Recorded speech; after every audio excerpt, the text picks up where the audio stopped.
Baik, Assalamualaikum warahmatullahi wabarakatuh.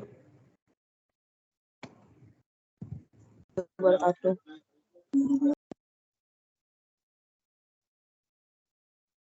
Ya, Bapak Ibu beberapa sudah bergabung.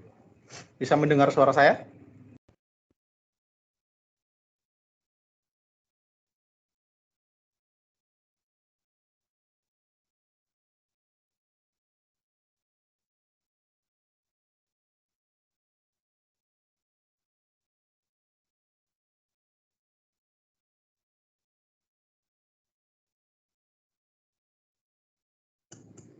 Ya.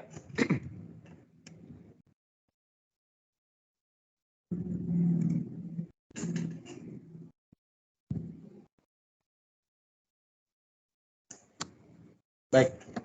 Assalamualaikum warahmatullahi wabarakatuh. Selamat malam, Bapak Ibu. Semoga saya menemui Bapak Ibu malam ini dalam kondisi yang sehat. Kita sesuai jadwal perkuliahan kita mulai pukul 19.00 waktu Indonesia Barat. Nanti akan berakhir pada pukul 21.00 ya waktu Indonesia Barat. Baik, Bapak Ibu, ini hari pertama atau kali pertama kita bertemu pada mata kuliah karya ilmiah pendidikan guru sekolah dasar. Mungkin sebelum beranjak lebih jauh ya, ada baiknya kita saling memperkenalkan diri terlebih dahulu agar nanti pada aktivitas-aktivitas selanjutnya kita bisa lebih intens untuk berkomunikasi demi terselenggaranya mata kuliah atau perkuliahan pada mata kuliah ini dengan baik. Saya mulai dari saya dulu, Bapak Ibu. Saya izin memperkenalkan diri seperti yang mungkin sudah Bapak Ibu lihat di video perkenalan yang ada di LMS. Nama saya Nurul Mukminin MZ. Saya biasa dipanggil Mukmin, ya. Saya diamanahkan untuk mengampu mata kuliah karya ilmiah di kelasnya Bapak Ibu pada semester ini. Kemudian saya saat ini berdomisili di daerah istimewa Yogyakarta, bekerja di bawah naungan Dinas Pendidikan Kota Jogja, gitu. Pengalaman saya menjadi tutor, ya alhamdulillah sudah berjalan selama kurang lebih 3 tahun ya, kalau tidak salah. Saya ya sekitar 2 atau 3 tahun lah ya, mengampu mata kuliah karya ilmiah ini sudah kali ketiga. Ya, alhamdulillah selama saya mengampu mata kuliah karya ilmiah tidak ada kendala sebelumnya. Begitupun harapan saya pada semester ini juga Bapak Ibu tidak ada kendala dalam mata kuliah karya ilmiah yang saya ampu, dan mudah-mudahan harapan terakhirnya tentu semua bisa lulus dengan nilai yang maksimal. Ya, begitu Bapak Ibu perkenalan saya. Mungkin dilanjutkan untuk efisiensi waktu. Bapak Ibu silakan satu persatu memperkenalkan diri terlebih dahulu. Saat ini saya cek sudah bergabung 1, 2, 3, 4, 5 orang ya. Mungkin dimulai dari Ibu Maya Lutfiah. Bisa mendengar suara saya, Ibu? Bisa, Pak. Silakan memperkenalkan diri terlebih dahulu. Assalamualaikum warahmatullahi wabarakatuh. Nama saya Maya Lufia, Pokjar dari Jakarta. Salam kenal semuanya. Waalaikumsalam warahmatullahi wabarakatuh.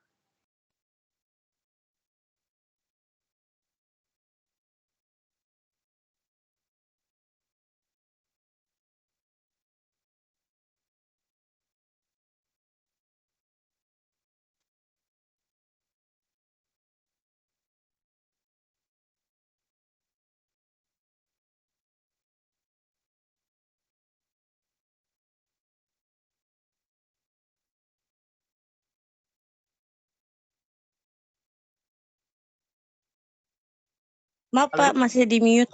Oh, sorry.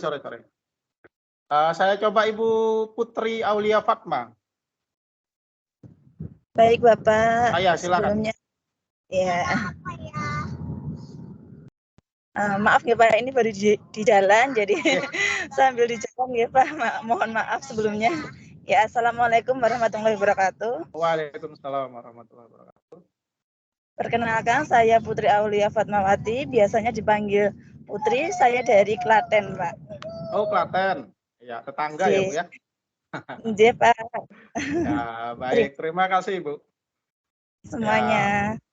Ya, salam kenal kembali. Terima kasih Ibu Putri. Lanjut Ibu Korota Ayun. Ya, Bapak. Assalamualaikum Silakan. warahmatullahi wabarakatuh. Waalaikumsalam warahmatullahi wabarakatuh. Perkenalkan Ibu dan Bapak semuanya. Nama saya Kurota Ayun, biasa dipanggil Ayun. Saya Pokjar dari Bandung. Salam kenal Bandung. semuanya.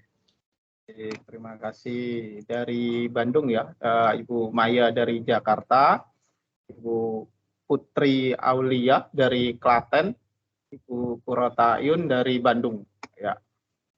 Selanjutnya Bapak Afriyadi. Terima kasih Pak. Ya.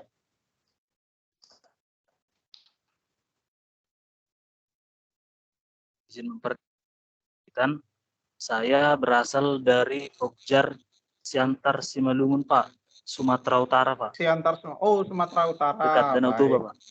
Oke. Sumatera Utara ya, Bapak Afriyadi Panjaitan. Biasa dipanggil siapa Pak? Apriyadi atau Adi sama aja. Oh Pak Adi, baik. Biar lebih akrab ya Pak ya. Nanti mungkin kalau ada komunikasi di WA atau di LMS, nanti biar lebih akrab, itu biasa dipanggil Pak Adi dari Sulawesi. Dari mana Pak tadi? Simalungun? Dari Simalungun Pak. Oke. Sumatera Utara Pak. Sumatera Utara, oke, maaf. Ya, Simalungun, Sumatera Utara. Baik, terima kasih Pak Afriyadi. Sudah memperkenalkan diri. Lanjut Ibu Ibu Siren apa Ibu Seren ya? Ibu Siren. Ya, selamat malam Pak. Iya, silakan. Perkenalkan, nama saya Seren Sibuhurian, saya dari Medan Pak. Oh Medan. Ya. Ibu apa? Ibu Siren ya panggilnya? Iya Pak, Seren. Ya. Ibu Seren dari Medan. Iya, terima kasih Ibu. Selanjutnya baru bergabung 1, 2, 3, 4. Yang belum siapa? Ibu Bella. Iya Pak. Bella, halo. Iya. Iya halo. Kedengaran Pak suaranya? Ya. Ya.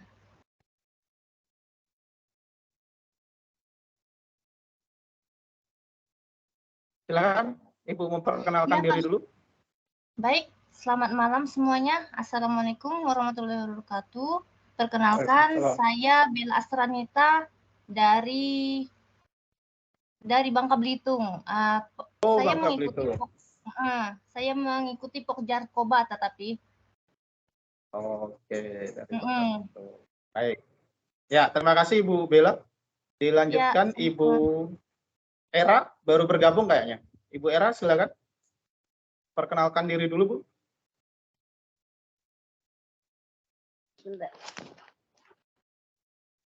Sebentar Pak. Iya. Sebentar.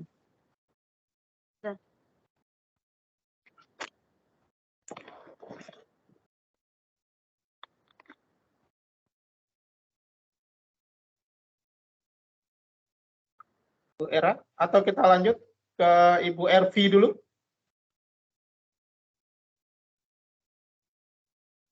Vi. Baik Bapak. Ya. Mohon maaf, Pak, sinyalnya ada gangguan. Ya.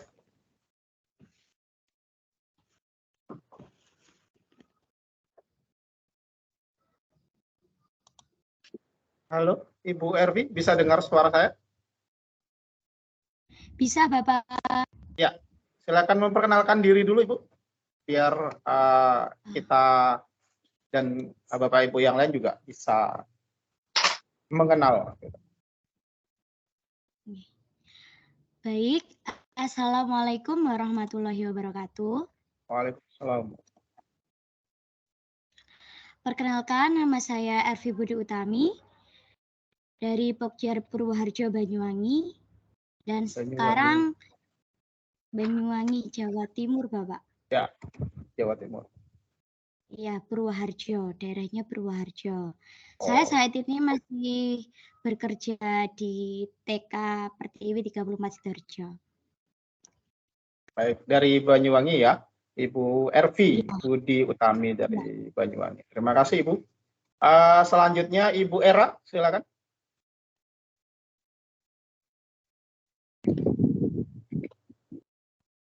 Assalamualaikum.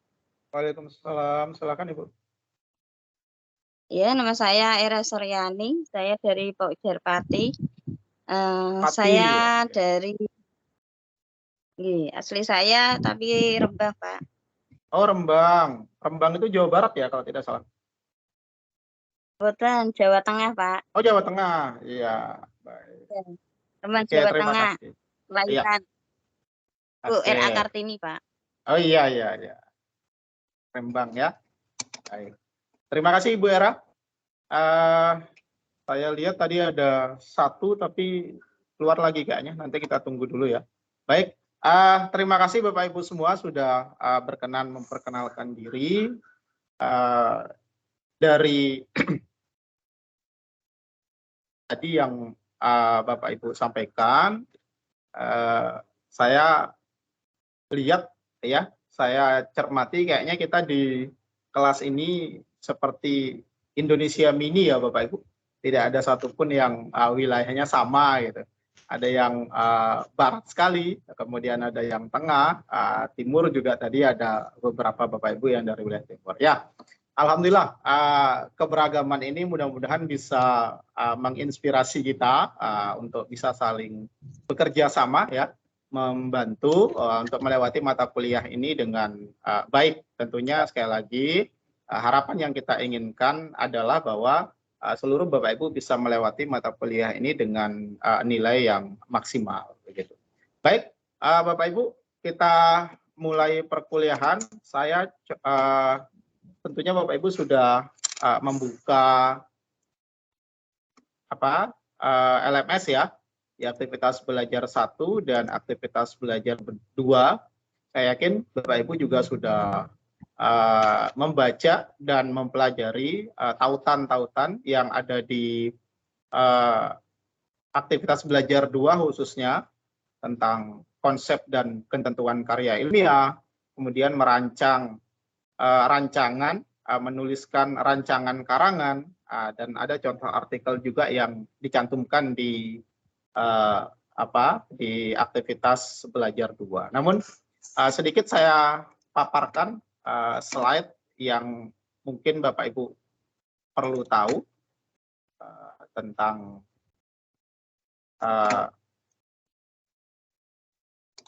perkuliahan kita. Sebentar saya coba share dulu.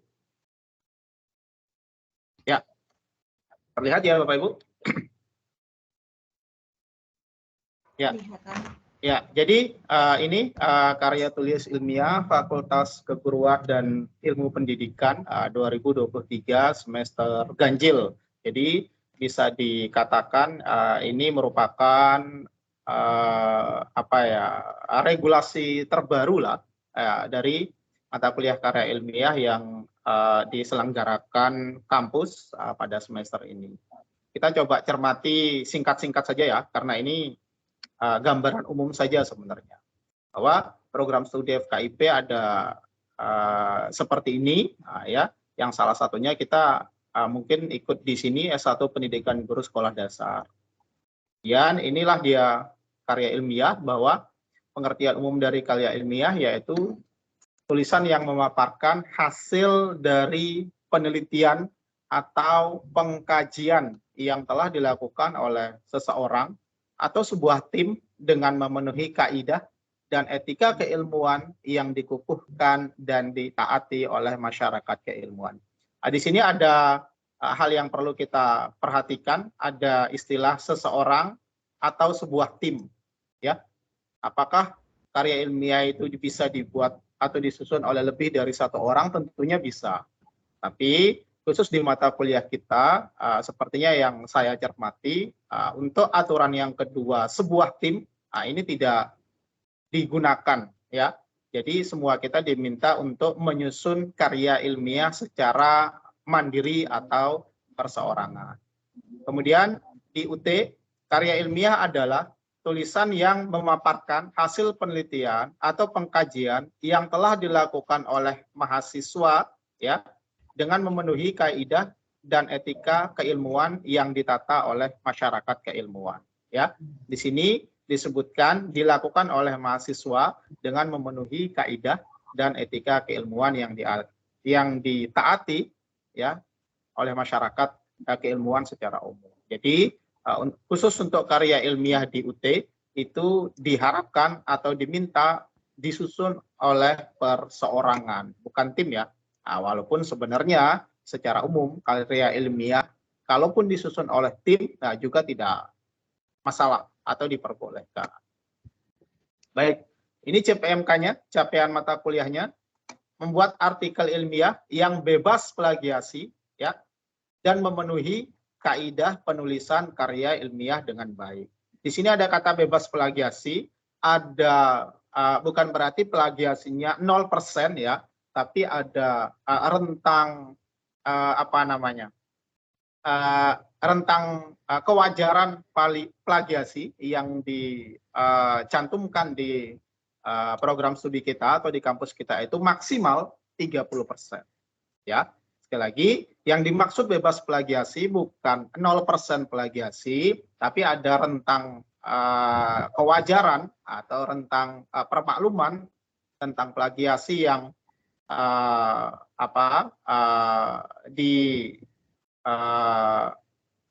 buatkan aturan dalam program studi kita itu maksimal 30%. Jadi Bapak Ibu kalau masih tingkat plagiasinya maksimal 30% atau di bawah 30%, ya itu masih bisa dianggap wajar begitu. Secara khusus, capaian pembelajaran mencakup kemampuan merumuskan permasalahan, kemudian membuat judul, ya, mengolah hasil bacaan atau referensi, menyusun kerangka karangan atau outline, menulis artikel ilmiah, dan terakhir memperbaiki atau memfinalisasi artikel ilmiah menjadi lebih baik sehingga layak untuk dipublikasi. Ketentuan umum mahasiswa seperti ini, ya. Artikel merupakan karya asli, bukan plagiat, ya. Ini isu yang seksi Bapak Ibu, ya. Seksi isu plagiat ini isu yang seksi di kalangan masyarakat ilmiah untuk karya-karya ilmiah dan belum pernah diterbitkan pada media lain. Lolos pengecekan plagiasi dengan kemiripan tidak lebih dari 30%. Batas maksimal untuk cek similaritas 3 kali. Ini yang perlu Bapak Ibu cermati. Ini sepertinya aturan baru. Pengalaman saya pada semester 1 atau pada semester sebelumnya itu masih bisa mengecek similaritas itu atau plagiasi itu sampai beberapa kali. Tapi ini sepertinya dibatasi 3 kali, ya. Jadi Bapak Ibu harap untuk benar-benar melakukan revisi dengan baik terlebih dahulu sebelum di-upload kembali untuk cek plagiasi. Artikel ditulis dengan bahasa Indonesia dengan spesifikasi sebagai berikut. Ukuran kertasnya A4, ketikannya 1,5 spasi, ya. Ini yang secara umum. Kemudian ketentuan umum karya ilmiah. Ketentuan umum publikasi karya ilmiah di Universitas Terbuka. Status karil bersifat wajib, artinya semua mahasiswa UT membuat karil sebagai syarat kelulusan, ya. Memang karil ini tidak memiliki nilai kuantitatif, ya, apakah nanti A, B, C atau D, tapi setahu saya nilainya adalah L dan TL. lulus dan tidak lulus begitu. Tapi sekali lagi ini oleh UT dipersyaratkan sebagai syarat kelulusan. Kalau Bapak Ibu semisalnya tidak lulus karil pada semester ini, biasanya akan diminta atau diarahkan untuk mengambil mata kuliah yang sama lagi di semester berikutnya begitu. Proses penulisan karil dilakukan melalui bimbingan metode tutorial online dan tutorial webinar. Satu kelas pembimbingan karil maksimal 15 mahasiswa dengan 1 orang pembimbing. Pembimbingan karil bersifat wajib, ya, artinya mahasiswa harus meregis karil untuk mendapatkan layanan bimbingan. Sesi bimbingan karil sejumlah 8 sesi atau 14 aktivitas belajar. Penulisan karil harus mengikuti kaidah penulisan yang terdapat dalam pedoman penulisan karya ilmiah UT. Ini sudah kemarin saya coba share, dan Bapak Ibu silahkan dicermati dengan baik. Produk hasil bimbingan adalah artikel dalam bentuk PDF. Ya, ini juga yang perlu dicermati. Ketentuan kelulusan karil UT nilai minimal 72. Siapa yang memberikan nilai 75 itu murni atau apa bahasanya ya? Diberikan kewenangan sepenuhnya kepada dosen pengampu begitu atau pada tutor ya. Nanti memberikan nilai berapa. Jadi satu-satunya yang memberikan penilaian kelulusan itu adalah tutor untuk mata kuliah karya ilmiah ini. Kemudian nilainya minimal 75, diunggah ke repositori UT, itu nanti dilakukan di akhir ya. Kemudian untuk yang akan diunggah ke repositori Rama atau Dikti nanti nilainya minimal 85. Tapi syarat kelulusan itu yang ini. Kalau syarat untuk publikasi di Rama atau Dikti nanti yang ini. Ya, jadi ini dua hal yang berbeda. Misalnya Bapak Ibu mendapatkan nilai 80 atau 77. Itu sudah diberikan nilai lulus untuk mata kuliah karya ilmiah, tetapi tidak oleh program studi, tidak di karyanya Bapak Ibu tidak diunggah ke Rama atau Dikti.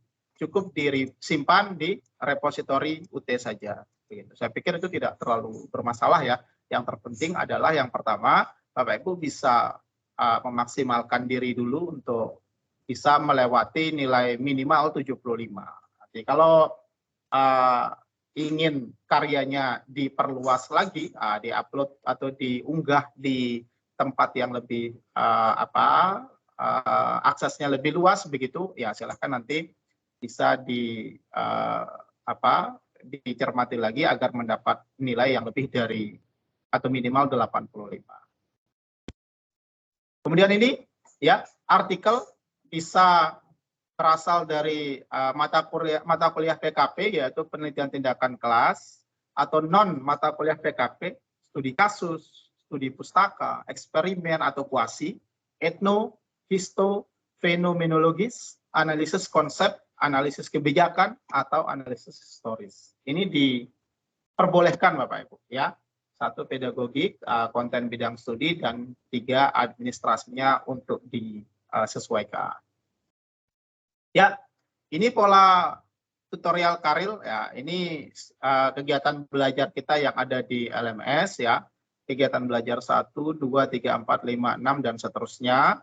Nanti webinarnya ada di KB2, KB6, KB9 dan KB15. KB12. Ya, ini jadwalnya default. Kemarin sudah saya share, tapi ada beberapa yang kita sesuaikan termasuk yang malam ini ya. Ya, ini untuk tutor sama. Ya, tidak ada masalah. Ruang baca virtual, saya yakin Bapak Ibu sudah bisa mengakses semua. Ya, baik. Terima kasih. Ya, ini tentang sepintas tentang karya ilmiah di semester ini ya, Fakultas Keguruan dan Ilmu Pendidikan 2023 semester ganjil. Baik, saya izin lanjutkan dulu Bapak Ibu untuk mempersingkat waktu. Saya coba selanjutnya share yang ya panduan MKWI. Oke. Ya, ini ya. Ini adalah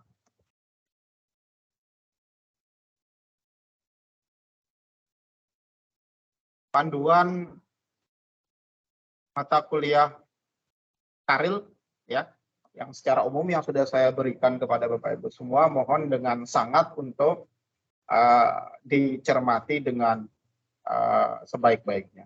Oh ya, sebelum saya lupa,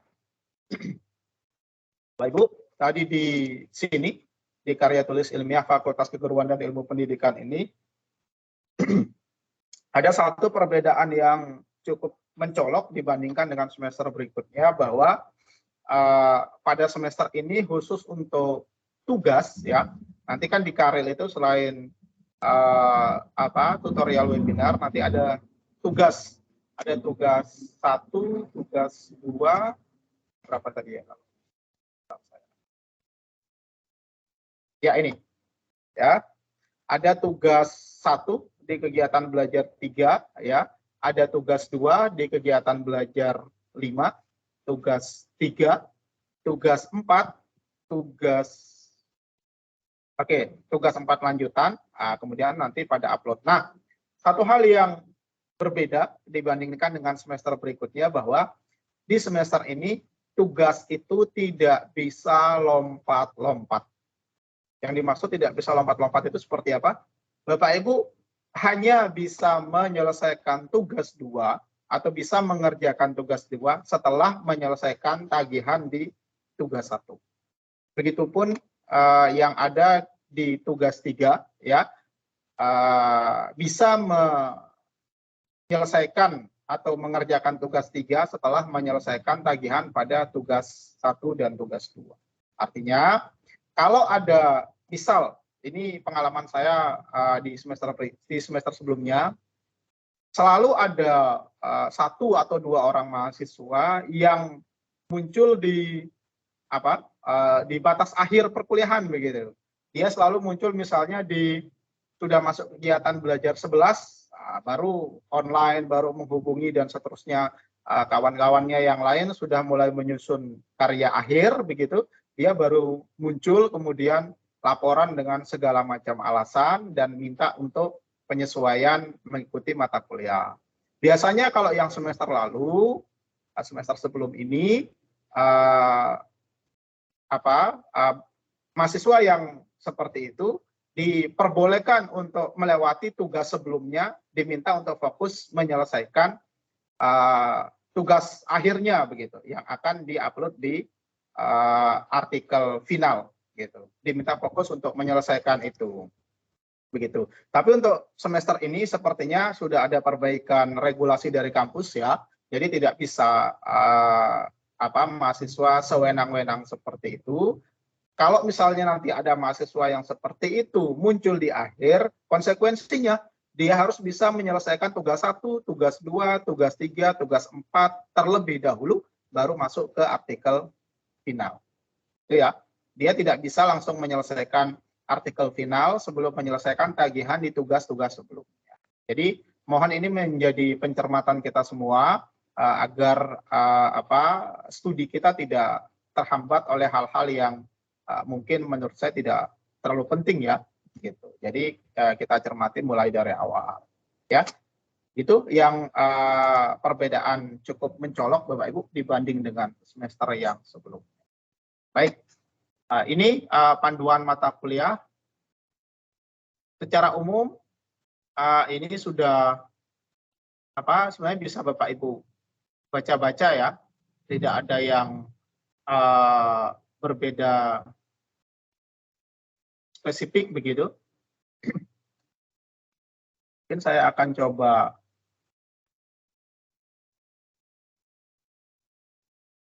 ya, saya coba cermati di sini. Oke. Kriteria artikel ilmiah.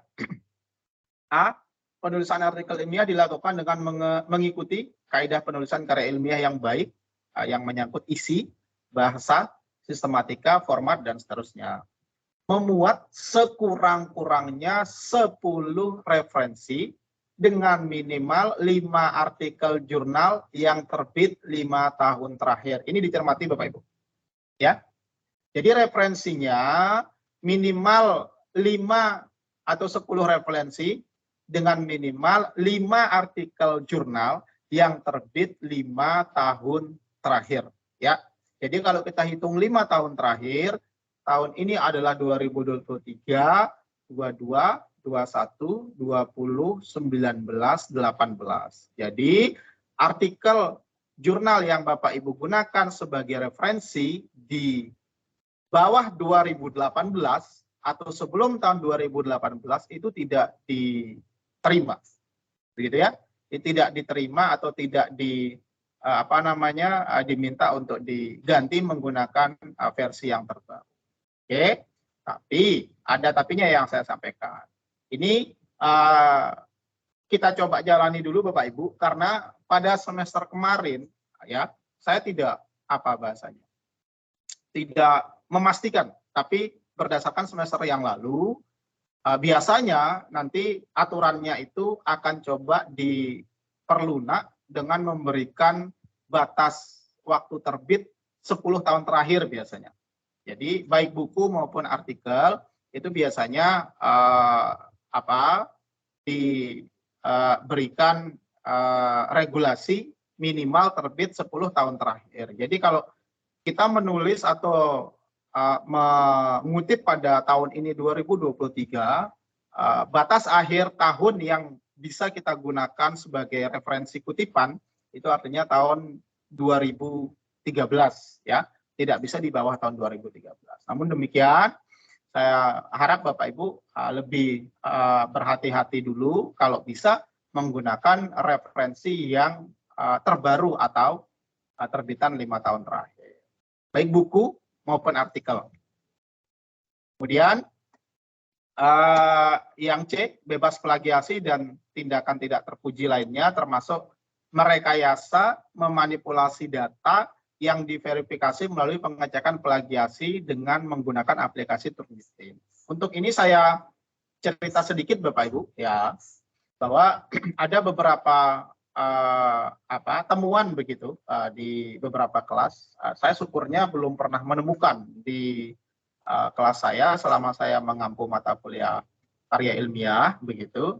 Semoga tidak pernah menemukan juga ya. Tapi di beberapa kelas lain setelah sharing dengan Bapak Ibu tutor yang lain atau Bapak Ibu dosen yang lain juga ada yang sharing ke kita bahwa mahasiswa itu mencoba mengakali aplikasi Turnitin atau cek plagiasi. Ada beberapa cara. Nanti biasanya ditambahkan huruf I kecil sekali. Misalnya bebas, ini kalau nanti dia terbaca plagiasi, nanti ditambahkan huruf I kecil sekali sampai tidak terlihat.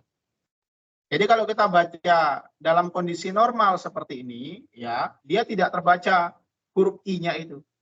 Gitu. Atau menambahkan simbol, menambahkan huruf-huruf atau angka-angka yang lain yang hampir tidak terlihat. Itu ada beberapa yang ditemukan oleh Bapak Ibu tutor yang lain atau Bapak Ibu dosen yang lain. Nah, kita juga punya cara sebenarnya Bapak Ibu untuk bisa menemukan itu gampang sekali gitu. Tinggal kita pindah ke device yang lain, kemudian kita cermati. Nah, kalau sudah ketahuan seperti itu, sudah tidak ada babi bu lagi, ya sudah diberikan nilai tidak lulus oleh tutornya. Kalau masih ada waktu untuk memperbaiki, ya akan diminta untuk memperbaiki. Tetapi jika sudah tidak ada waktu, ya dengan sangat terpaksa diberikan nilai TL atau tidak lulus atau di bawah 75. Jadi harapan saya kita tentunya mungkin tidak semua ya bisa maksimal gitu menyelesaikan karya ilmiah, namun yang terpenting adalah kita usaha dulu, maksimal dulu, ya kita coba dulu. Nah, itulah sebabnya ada namanya bimbingan ya, kewajiban saya juga untuk bisa mengarahkan Bapak Ibu, membawa Bapak Ibu semua untuk bisa menyelesaikan mata kuliah ini dengan sebaik-baiknya. Itu untuk aplikasi Turnitin. Jadi sekali lagi mohon dengan sangat untuk berlaku jujur. Ya, mungkin bahasanya begitu ya. Agak sensitif sedikit bahasanya. Berlaku jujur begitu, tidak ada menambahkan hal-hal yang tidak perlu nanti pada saat cek Turnitin atau cek plagiasi. Kemudian, nah ini tidak terlalu penting lah ya.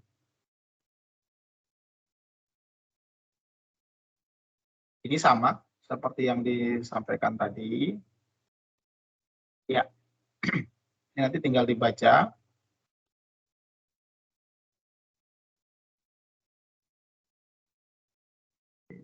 Oke, mengakses laman, Bapak Ibu saya yakin sudah bisa semua. Ini tutorial webinar, sekarang sudah join semua, alhamdulillah sudah. Ini tugas ya. Sekali lagi, tugas harus diselesaikan secara terurut Bapak Ibu ya. Tugas 1, tugas 2, 3 dan tugas 4. Oke, ini tugas. Selanjutnya ini oh ya. Kebijakan program studi, ketentuan penulisan.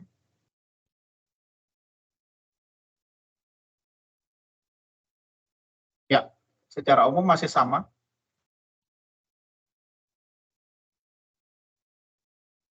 Oke.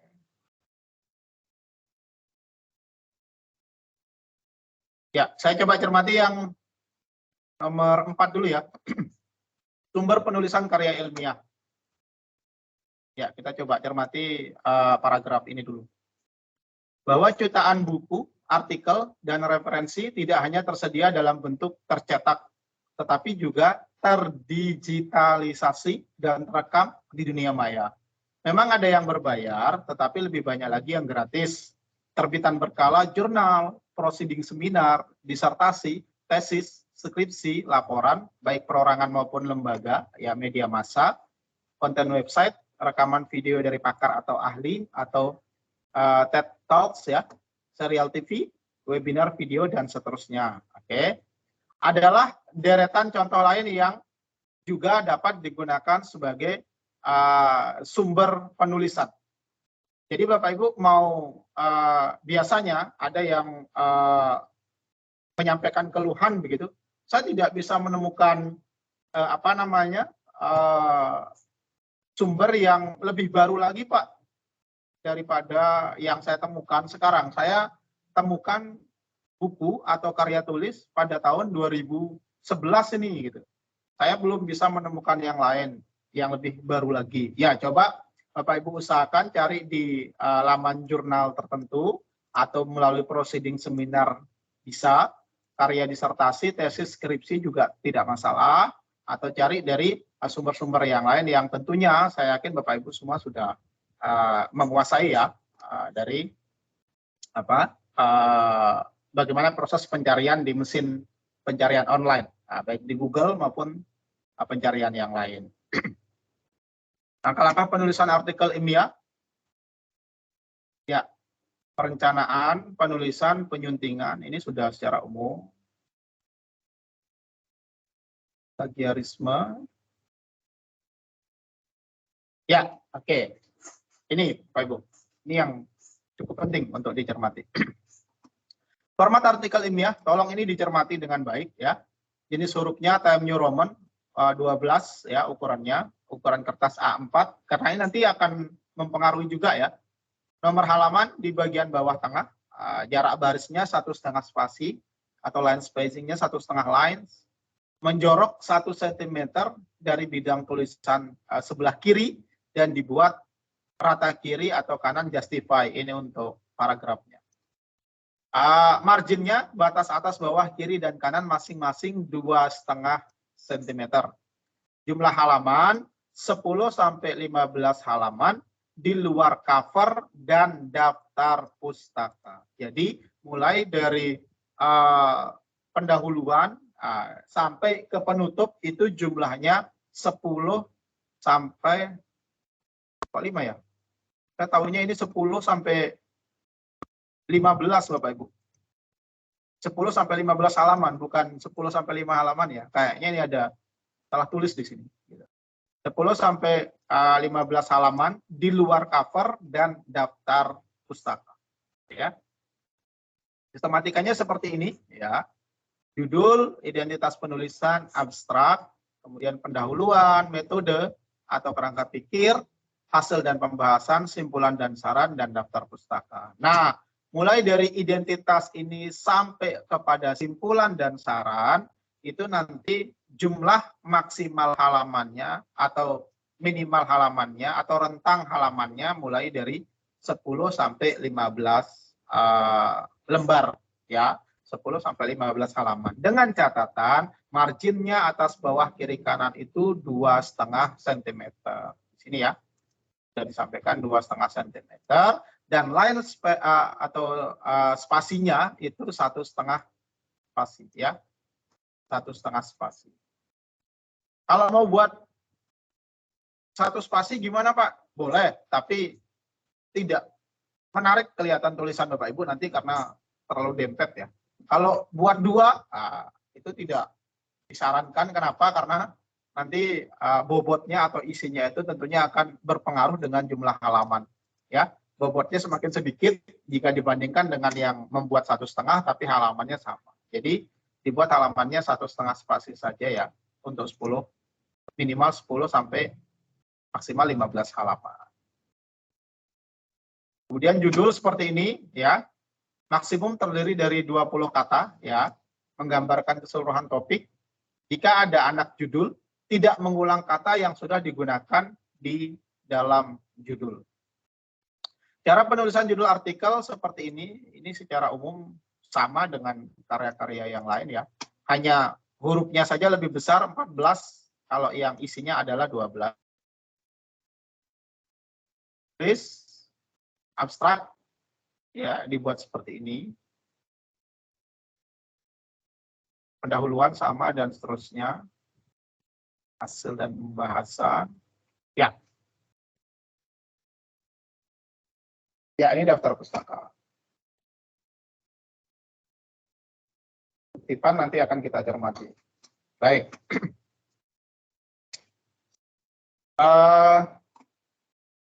Sebelum kita masuk ke materi yang ada di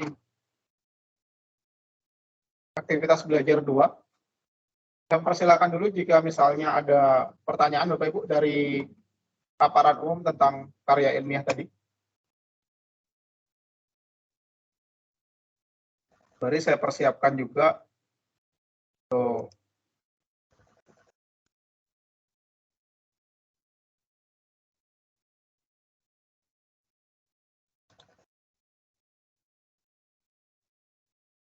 materi konsep dan ketentuan karya ilmiah.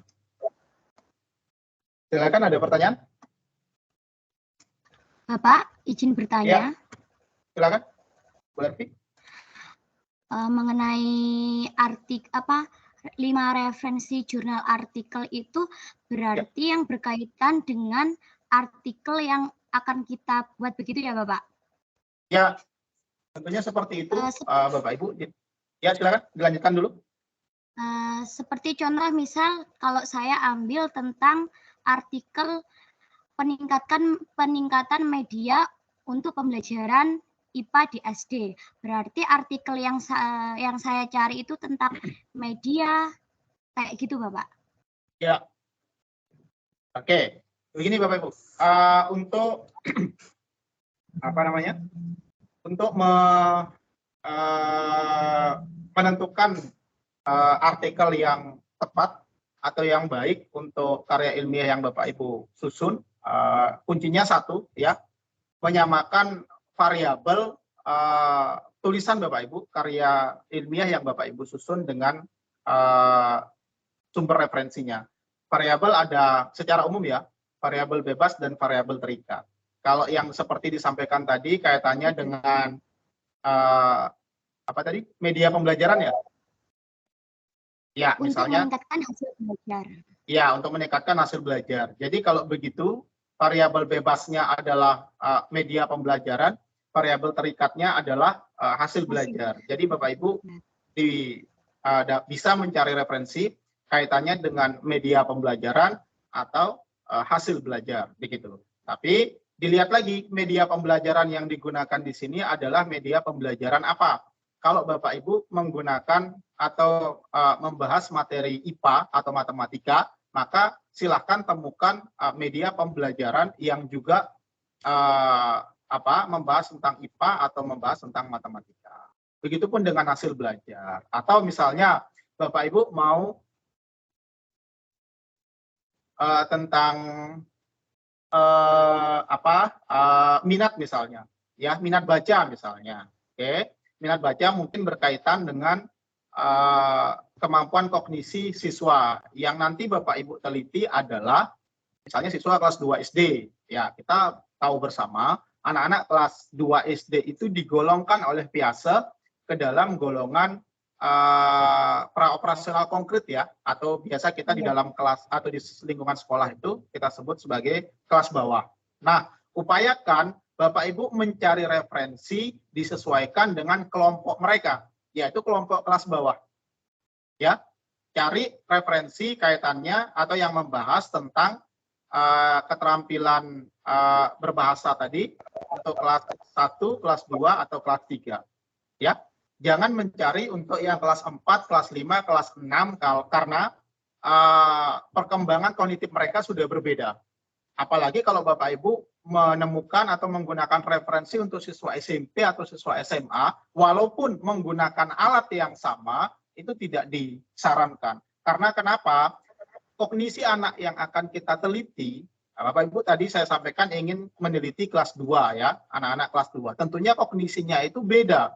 Perkembangan kognitifnya itu beda dengan siswa kelas 4, 5, 6, apalagi dengan siswa yang sudah berbeda jenjang pendidikannya begitu.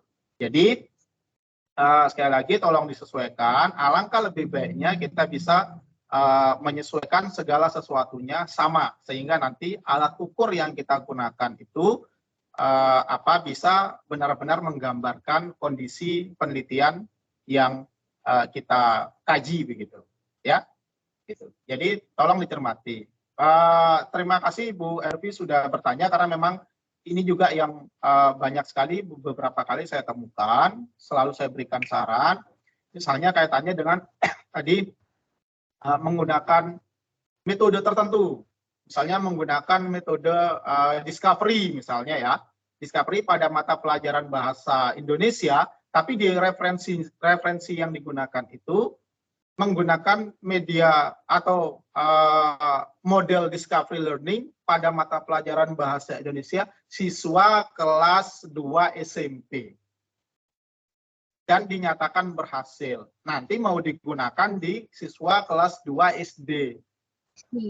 Apakah tidak ada masalah? Secara umum sebenarnya tidak ada masalah, tapi kalau kita ingin memperdalam, itu kognitifnya anak kelas 2 SMP itu berbeda dengan kognitifnya anak kelas 2 SD gitu. Nah, di situ nanti dia bisa bias. Ini sukses digunakan di kelas 2 SMP, nanti mau digunakan di kelas 2 SD bagaimana? Kalau nanti disimpulkan sama-sama sukses, bagaimana bisa menyimpulkan itu sementara kondisi kognitif siswa kelas 2 SMP dengan kelas 2 SD itu jauh berbeda. Jangankan anak-anak SMP, misalnya kita gunakan untuk kelas 6 saja, atau kelas 5 saja, itu kognitifnya kan sudah berbeda dengan anak-anak yang masih kelas 2 atau di kelas rendah. Jadi upayakan semaksimal mungkin menemukan dan menyamakan variabelnya ya dari objek yang Bapak Ibu teliti dengan referensi yang Bapak Ibu gunakan. Begitu Bu Ervi, ada lagi? Kemudian kan kalau ambil media Bapak, medianya kan berbeda-beda, apakah tidak apa-apa Bapak? Misal medianya gimana contoh? Misal referensi jurnalnya itu tentang penggunaan pop-up, tapi media yang ingin dikembangkan itu bukan pop-up Bapak, tapi medianya sama-sama mendukung pembelajaran IPA. Ya. Kalau kayak gitu. Ya, jadi begini Bapak Ibu. Tujuan utama kita menggunakan atau mengambil referensi itu adalah untuk memperkuat variabel yang kita munculkan di karya ilmiah begitu ya, memperkuat variabel yang kita gunakan dalam penelitian karya ilmiah kita. kalau misalnya pada referensi pembahasannya itu beda dengan apa yang kita bahas di karya ilmiah kita, tentunya tidak ditemukan kecocokan mana nanti yang bisa menguatkannya begitu, mengaitkannya dengan kuat begitu. Kalau di karya ilmiah kita mencantumkan, di karya kita mencantumkan media A, kemudian referensinya itu mencantumkan media B, nanti itu tidak sinkron. Di mana bisa referensi itu menguatkan karya yang sudah kita susun, sementara medianya saja berbeda begitu. Jadi tentunya kalau ingin mengambil referensi, sekali lagi variabel baik bebas maupun terikatnya itu harus sama. Gitu ya. Kalau variabel bebasnya Bapak Ibu menggunakan hasil belajar, jangan mengambil yang minat atau proses kegiatan belajar, ambil hasil belajar. Karena beberapa banyak yang saya temukan seperti itu. Ada yang variabel bebasnya atau variabel terikatnya dia mengukur hasil belajar, tapi nanti di referensinya ada media yang berkaitan dengan motivasi belajar begitu. Jadi tidak nyambung. Ya, sekali lagi upayakan referensi yang kita gunakan itu bisa menguatkan variabel yang kita susun di karya ilmiah. Begitu, Ibu Ervi? Oh, jadi harus sama dengan referensinya gitu ya, Bapak? Ya. Maksudnya nggak harus mengembangkan hal baru begitu ya, Bapak? Kalau mengembangkan hal baru boleh, tapi tentunya pengembangan itu kan ada dasarnya. Nah, dasarnya itulah yang kita gunakan terlebih dahulu. Kalau Bapak Ibu mau menggunakan media pop-up, misalnya ya, media pop-up akan Bapak Ibu kembangkan misalnya kita buatkan media pop-up versi siapa gitu. Media pop-up berbantuan apa. Nah, nanti yang disamakan media pop-up-nya ini dulu. Jadi nanti terlihat bedanya. Media pop-up yang digunakan oleh orang lain itu seperti ini. Media pop-up yang saya gunakan seperti ini, ada sentuhan lainnya. Gitu. Jadi kalau bukan berarti kita mau mengembangkan media, kita asal ambil media-media yang lain, kemudian kita sampaikan bahwa kita mengembangkan seperti ini. Tidak seperti itu. Jadi kalau kita mau mengembangkan media pop-up, tentunya referensi yang kita ambil itu harus sama dengan media pop-up ini juga. Gitu. Jadi sama-sama media pop-up, tapi nanti pada akhirnya kita memberikan penjelasan bahwa media pop-up yang saya gunakan adalah begitu ya. Nanti akan diberikan sentuhan apa, diberikan perbedaan apa dibandingkan dengan media pop-up yang sudah ada. Begitu. Tidak masalah mengembangkan, tetapi tentunya harus memiliki dasar dulu ya yang sama begitu untuk menguatkan sekali lagi. Ada lagi? Kemudian untuk referensi yang buku itu, Bapak. Ya. Tadi kan kalau jurnal variabel X sama Y itu harus berkaitan. Kemudian kalau misal buku itu bagaimana, Bapak? Ya, tentang sama media, berarti bukunya juga tentang media pembelajaran. Seperti itu, Bapak? Ya, sebenarnya bukan bukunya, Bu, yang penting. Jadi yang penting itu pembahasan yang di dalam buku itu. Misalnya Bapak Ibu mau mengambil materi atau referensi tentang media pembelajaran. Mau dari buku manapun boleh, silakan. Yang penting medianya sama. Atau model pembelajaran seperti tadi yang saya contohkan, misalnya mau mengambil model pembelajaran project based learning. Silakan mau ngambil dari mana saja. Dari buku mana saja, tidak harus dari buku yang misalnya yang berjudul media pembelajaran project based learning, tidak perlu.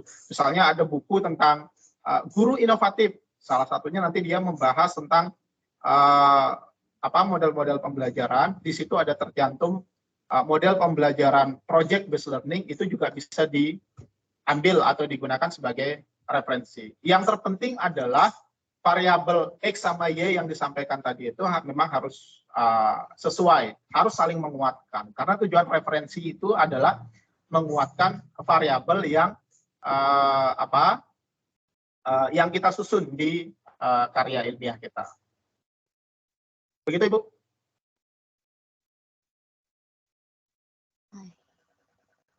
Baik, Bapak. Terima kasih. Ya, terima kasih kembali, Bu Ervi.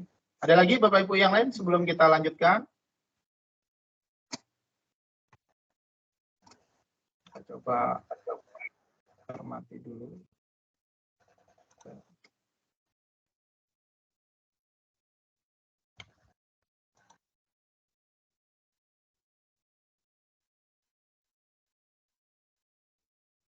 Ya.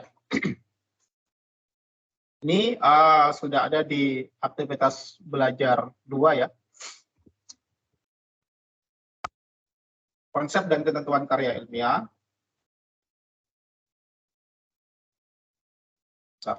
Ya. Karya ilmiah atau biasa kita kenal dengan scientific paper, saya persingkat saja ya Bapak Ibu, karena ini saya yakin Bapak Ibu sudah cermati. Tulisan atau laporan tertulis yang isinya memuat hasil-hasil penelitian atau pengkajian pemikiran suatu masalah oleh seseorang atau sebuah tim, ini sama seperti yang tadi. Elemennya seperti ini. Yang pertama adalah substansi, yaitu terkait dengan isi, ya, bahwa isi karya ilmiah mencerminkan kajian atau hasil penelitian satu atau lebih bidang ilmu. Yang kedua, sistematika, tata cara urutan dalam rangka menyusun artikel, tugas akhir program, dan monograf. Yang ketiga, kaitannya dengan format, ya tentunya disesuaikan dengan aturan di masing-masing lembaga ya. Kita karena di Universitas Terbuka, program FKIP, PGSD begitu, tentunya kita menyesuaikan dengan format yang ada di lembaga kita. Pola atau tampilan baku berupa size, margin, dan font tadi sudah saya sampaikan. Gaya, style, penggunaan ragam atau langgam bahasa, cara penalaran, cara penyajian, dan ilustrasi. Gambar, tabel, matrik, dan sebagainya, itu tata cara pengutipan dan penulisan sumber pustaka juga harus dicermati. Kriteria artikel ilmiah. Penulisan artikel ilmiah dilakukan dengan mengikuti kaidah penulisan karya ilmiah. Kemudian bebas plagiasi dan tindakan tidak terpuji. Membuat sekurang-kurangnya 10 referensi dengan minimal 5 artikel jurnal yang terbit dalam 5 tahun terakhir. Sama. Ya, ini juga sama. Mungkin sedikit berbeda di sini, tadi belum saya sampaikan. Bagi mahasiswa FKIP, artikel ilmiah dapat bersumber dari kajian pustaka atau laporan penelitian mata kuliah pemantapan kemampuan profesional atau PKP. Jadi kalau ada yang bertanya, boleh menggunakan PKP tidak Pak? Oh boleh. Ya, Bapak Ibu boleh menggunakan PKP, tentunya disesuaikan dengan aturan atau regulasi dari mata kuliah karya ilmiah. Bukan berarti Bapak Ibu sudah menyusun PKP, kemudian itu yang di-upload di tugas 4 begitu. Banyak yang ada beberapa juga yang kita temukan di semester sebelumnya, itu akhirnya menjadi masalah karena diminta untuk menyesuaikan dengan mata kuliah karya ilmiah. Ada beberapa penyesuaian ya antara PKP dengan mata kuliah karya ilmiah. Jadi Bapak Ibu boleh menggunakan artikel PKP ya, disusun di PKP, tetapi sekali lagi disesuaikan dengan regulasi yang ada di mata kuliah karya ilmiah. Skor minimal kelulusan sama. Nah, status kelulusan nanti tidak mencantumkan nilai Bapak Ibu. Bapak Ibu mau nilainya 90 atau 75, itu nanti akan sama di mata kuliahnya, itu akan ada tulisan L saja. Kalau tidak lulus nanti tinggal dituliskan TL atau mendapatkan nilai tidak lulus begitu. Tapi untuk penilaian di LMS kita akan berikan angka ya. Kami nanti yang menilai akan memberikan angka apakah itu kategori L atau kategori TL. Sekali lagi, mata kuliah ini merupakan prasyarat kelulusan bagi mahasiswa program diploma 4 atau sarjana. Ya. Kemudian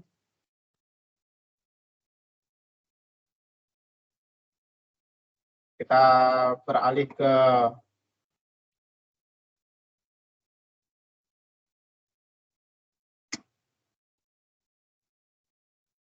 stop share dulu.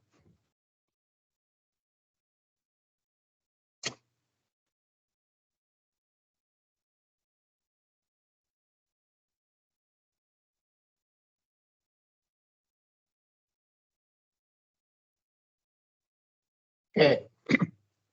Ini juga sudah ada di Aktivitas belajar 2, Bapak Ibu. Merencanakan rancangan, menuliskan rancangan karangan. Ini menulis sebagai aktivitas siklikal, ya. Yang pertama adalah prapenulisan, merancang atau merencanakan karangan, kemudian proses penulisan karangan, terakhir adalah proses penyuntingan atau memfinalisasi karangan. Prapenulisan atau merencanakan karangan. Apa ini bacaannya? Menentukan rumusan masalah terlebih dahulu ya. Menentukan rumusan masalah, kemudian menentukan tujuan penulisan, menjelaskan, membuktikan, mendeskripsikan, mau menceritakan dan sebagainya. Apakah Bapak Ibu mau menjelaskan ya, menggunakan kalimat-kalimat penjelas ya, eksplanasi, atau mau membuktikan, atau hanya mendeskripsikan saja, memberikan gambaran saja, atau ingin menceritakan ya. Nanti kaitannya dengan gaya paragraf Bapak Ibu yang Bapak Ibu gunakan di isi artikel ilmiah. Kemudian menentukan kedalaman dan keluasan tulisan. Yang terakhir adalah merumuskan topik dan judul karangan. Itu yang dilakukan di prapenulisan. Ya, tentunya yang penting di prapenulisan ini adalah Bapak Ibu harus menentukan ide terlebih dahulu, kira-kira nanti akan meneliti atau mencermati atau mengkaji tentang apa. Variabel yang Bapak Ibu kaji itu harus jelas terlebih dahulu. Apakah Bapak Ibu akan mengkaji hasil belajar atau yang lain, misalnya kemampuan kepemimpinan seorang guru atau kepala sekolah, atau bagaimana lingkungan belajar yang menarik bagi siswa-siswa kita dan seterusnya ya. Silakan nanti Bapak Ibu tentukan dulu masalahnya apa. Ingin menulis tentang apa. Kemudian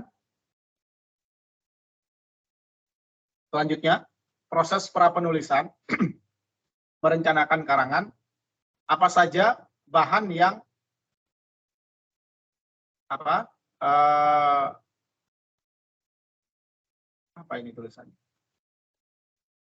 Informasi apa saja yang diperlukan untuk mendukung tulisan yang dibuat. Nah, itulah tadi informasi-informasi itu bisa didapatkan dari beberapa sumber ya, atau dari beberapa tempat, yang salah satunya adalah referensi, kemudian artikel-artikel ilmiah, kemudian penjelasan-penjelasan ahli dan lain sebagainya. Di manakah informasi itu dapat diperoleh? Apakah diperoleh di artikel, apakah di buku, atau bahan-bahan cetak dan elektronik lainnya? Kemudian yang terakhir, apakah informasi yang terdapat dalam referensi itu harus dibaca secara utuh atau hanya bagian-bagian yang terkait? Kalau mau dibaca secara utuh, alangkah baiknya. Kalau dibaca bagian-bagian yang terkait, upayakan bagian-bagian yang terkait itu sekali lagi berhubungan dengan variabel X dan variabel Y, Bapak Ibu susun. Ya, berhubungan dengan variabel X dan variabel Y yang Bapak Ibu susun. Gitu. Tapi sekali lagi, saya lebih menyarankan untuk Bapak Ibu membaca secara utuh dulu, bukan berarti satu buku ya. Beda membaca penuh satu buku dengan membaca secara utuh. Gitu. Kalau membaca secara utuh, tentunya Bapak Ibu diminta untuk membaca sampai mendapatkan bahasan yang utuh dari satu artikel tersebut. Begitu. Kalau mau mengambil referensi dari buku, bukan berarti Bapak Ibu harus membaca mulai dari halaman pertama sampai halaman terakhir, bukan. Tapi Bapak Ibu harus membaca secara utuh, mendapatkan pokok pikirannya secara utuh dari artikel atau sumber yang Bapak Ibu acu sebagai referensi. Kemudian yang ketiga adalah, nah ini tata cara penulisan ya, nanti akan kita bahas lebih lanjut. Ada bagian pendahuluan, isi, kerangka pikir, dan seterusnya. Ini nanti akan dicermati di pertemuan selanjutnya. Ya, B, mulailah menulis berdasarkan kerangka karangan yang telah disusun. Kemudian menulis dan terus menulis, jangan ingin sempurna sekaligus, ya itu Bapak Ibu ya. Namanya kita menulis itu sebabnya di setiap karya, mau siapapun dia, gelarnya profesor sekalipun, kalau dia buat buku, Bapak Ibu buka bukunya di halaman-halaman awal selalu ada yang namanya editor. Ya, selalu ada yang namanya editor. Karena kenapa? Karya tulis itu tidak bisa jadi satu kali tulis jadi. Tidak bisa seperti itu. Karena kompleks sekali namanya kemampuan menulis tersebut. Kita harus menggabungkan beberapa ide menjadi satu ide yang utuh, kemudian bagaimana kita bisa menyampaikannya, menggunakan diksi apa, menggunakan bahasa yang seperti apa, menggunakan kalimat-kalimat yang menarik, yang bisa dipahami oleh pembaca, begitu ya. Karena namanya karya tulis itu nanti pembaca tidak bisa memberikan pertanyaan atau meminta penjelasan lebih lanjut kepada kita sebagai penulis. Kalau pembaca membaca karya tulis atau Bapak Ibu membaca buku, ada hal yang tidak Bapak Ibu pahami, tidak bisa langsung kita tanyakan ke penulisnya. Gitu. Apa yang dimaksud ini Pak? Apa yang dimaksud ini Bu? Itu kan tidak bisa. Satu-satunya jalan untuk kita bisa memahami pola pikir penulis ya dari apa yang ditulis itu, dari diksinya, dari penggunaan paragrafnya, kemudian dari cara dia menjelaskan, memaparkan, mendeskripsikan, dan seterusnya. Nah, itulah sebabnya dikatakan kenapa menulis dan terus menulis jangan ingin sempurna sekaligus. Ya, direvisi kembali, dibaca, ada yang kurang padu paragrafnya atau kurang menggambarkan kurang menggambarkan pokok pikiran Bapak Ibu sebagai penulis, silahkan dievaluasi lagi, direvisi lagi, diperbaiki lagi, dan seterusnya. Dan yang terakhir, sambil menulis kita juga membaca ulang dan memperbaiki karangan. Nah, ini Bapak Ibu, memang yang namanya menulis itu adalah kemampuan yang paling kompleks dari seluruh kemampuan berbahasa. Orang mengatakan menulis itu adalah sesuatu yang sulit. Sebenarnya bisa dikatakan iya, bisa dikatakan tidak, Bapak Ibu. Kenapa saya mengatakan seperti itu? Kalau kita sudah terbiasa berbicara atau ngomong dengan terstruktur, saya yakin Bapak Ibu akan gampang menulis dengan baik. Jadi sebenarnya menulis itu tidak ada bedanya dengan kita berbicara atau kita melakukan komunikasi verbal. Hanya saja bedanya kalau menulis itu kita berkomunikasi menggunakan tulisan, verbal kita menggunakan bahasa atau tidak tertulis. Jadi apa yang Bapak Ibu, misalnya sekarang kita bahas nih hampir 2 jam begitu ya tentang karya ilmiah, itu kalau kita tulis apa yang kita sampaikan dari tadi diskusi kemudian berbicara, kalau kita tulis sudah berapa lembar yang kita dapatkan. Gitu. Apa yang kita sampaikan, apa yang kita bicarakan dari tadi ini, kalau kita buat dalam bentuk tulisan, ya, kalau kita sampaikan dalam bentuk tulisan, itu sudah mendapatkan berapa halaman dari tadi, gitu. Jadi sebenarnya kalau kita bilang gampang, menulis itu gampangnya di situ. Kalau kita sudah bisa menuangkan pikiran kita secara lewat bahasa, lewat omongan, kita juga sudah pasti bisa menulis. Nah, pembedanya antara berbicara atau berkomunikasi oral dengan komunikasi tulisan atau verbal dengan tulisan itu membutuhkan kemampuan yang lebih yang lebih baku lah, menggunakan diksi yang baik, menggunakan paragraf yang padu, memilih kalimat-kalimat atau kata-kata yang tepat dan seterusnya. Karena sekali lagi kemampuan penulis yang baik itu hanya akan tergambarkan dari kemampuannya untuk memahamkan para pembaca melalui tulisan yang dia buat, gitu ya. Bedanya hanya itu. Kalau kita berbicara seperti ini kan tidak terlalu memikirkan tentang kebakuan kalimat atau kebakuan kata-kata, menggunakan kata-kata baku dan lain sebagainya. Yang penting lawan bicara kita itu bisa paham, ya. Itu sudah bisa dianggap komunikasi yang baik. Kalau menulis kan berbeda, gitu. Kalau menulis berbeda, tentunya kita harus mencermati aturan-aturan penulisan yang baku agar bisa dipahami oleh berbagai latar belakang pembaca tulisan kita. Kemudian lakukan penyuntingan atau finalisasi. Setelah karangan selesai, ya silakan dibaca ulang, tandai hal-hal yang harus diperbaiki, kemudian lakukan perbaikan atau penyempurnaan karangan sekali, 2 kali, atau mungkin 3 kali, dan seterusnya.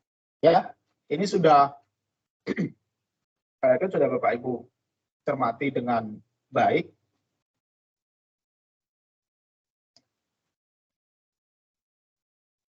Oke. Ya, ada pertanyaan dulu Bapak Ibu, sementara saya siapkan untuk materi yang lain. Oke, saya stop share dulu. Silakan. Tadi yang angkat tangan Bapak Bagus Suryadi. Ya, maaf Pak. Saya tadi belum perkenalan diri. Saya masuk silakan, dari Bapak. jam 7 kurang lebih. Saya Bagus Suryadi dari UT Unut. Domisili di Kalangbret dari SDN 2 Karanganom. Oke, ini berarti tadi saya domisilinya di mana Pak? Berarti tinggalnya di mana Pak? Kalangbret. Itu wilayah mana Pak? Kauman, Tulungagung. Oh, Tulungagung. Oke, ya. Pak Bagus Suryadi dari Tulungagung. Oke, baik.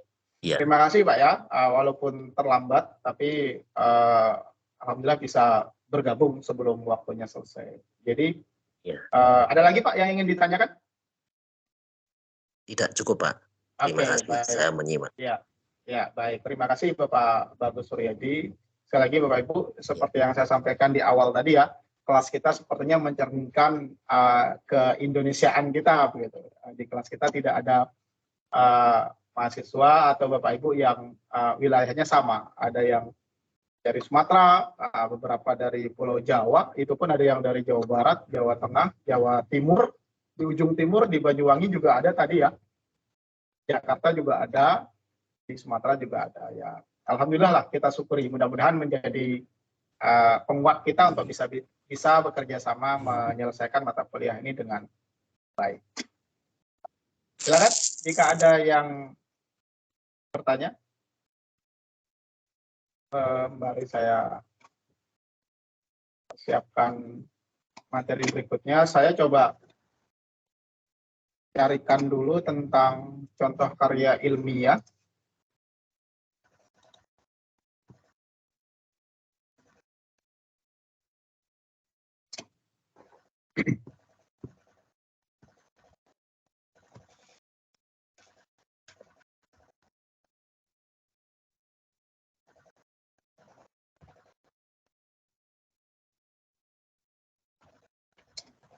Oke. Atau kita coba cermati dulu tugas 1 ya Bapak Ibu.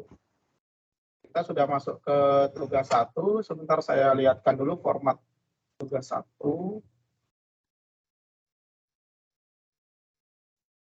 Satu tadi ada di Word. Oke, sebentar. Bagi Word.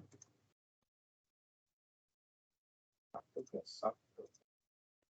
Bapak Ibu sudah bisa mengakses tugas 1 ya, itu ada di KB3 kalau tidak salah. Saya cermati dulu. Baik, tugas 1 mulai 9 Oktober ya sudah bisa terbuka sampai due date-nya, batas akhirnya tanggal 22 Oktober. Oh, masih lama. Ya, saya lihat belum ada yang submit juga. Baik, kita coba cermati dulu ya. Bapak Ibu, ini tugas 1, kita diminta untuk kalimatnya di sini adalah saudara mahasiswa peserta bimbingan karya ilmiah pada tugas 1 ini, saudara diminta untuk 1. Menuliskan judul artikel karya ilmiah yang akan saudara kaji. 2. Mengunggah file artikel yang memuat rumusan masalah, rangkuman minimal 5 jurnal bereputasi dan minimal 5 buku terbitan 10 tahun terakhir. Nah, inilah yang saya katakan tadi ada perbedaan Bapak Ibu. Coba cermati di LMS dulu ya. Sebentar saya stop share dulu. Dari kemarin juga ini menjadi agak penting Bapak Ibu untuk kita cermati. Oke. Ini ya, Bapak Ibu bisa temukan di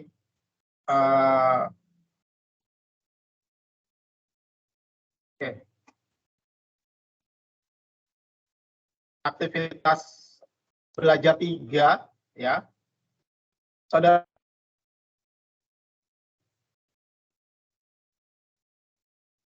minta untuk menuliskan judul ya, rumusan permasalahan, rangkuman minim atau rangkuman 5 jurnal bereputasi dan 5 buku terbitan 10 tahun terakhir. Dan terakhir adalah kerangka tulisan ilmiah ya. Yang tadi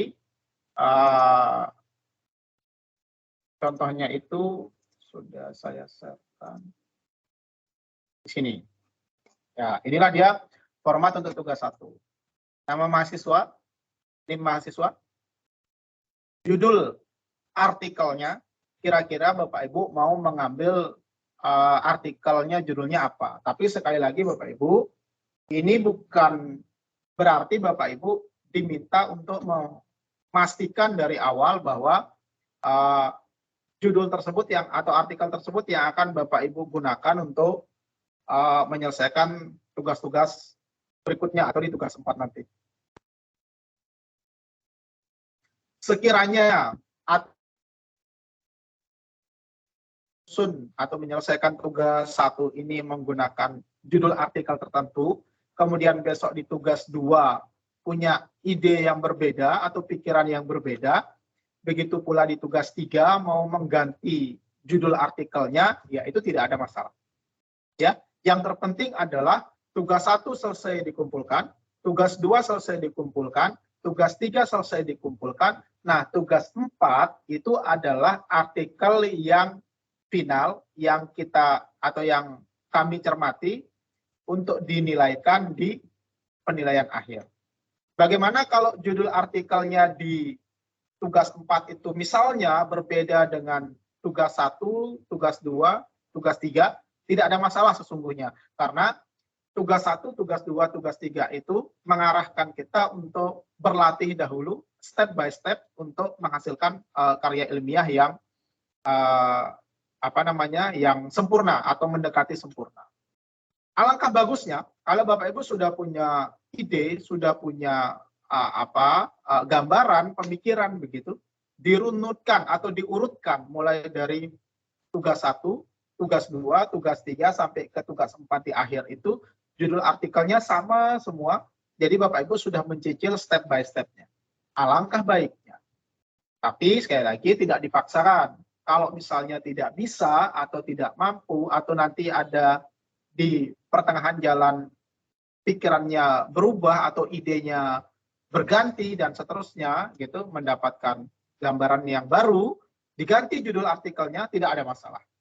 Ya, sekali lagi yang paling penting atau paling urgent adalah kita atau Bapak Ibu diminta untuk memastikan artikel finalnya itu adalah artikel yang terbaik dan versi yang paling sempurna dari Bapak Ibu begitu. Jadi ini judul artikel, silahkan nanti Bapak Ibu tulis rumusan masalah ya, 1, 2, 3, 1, 2 boleh silahkan ya. Referensinya seperti ini.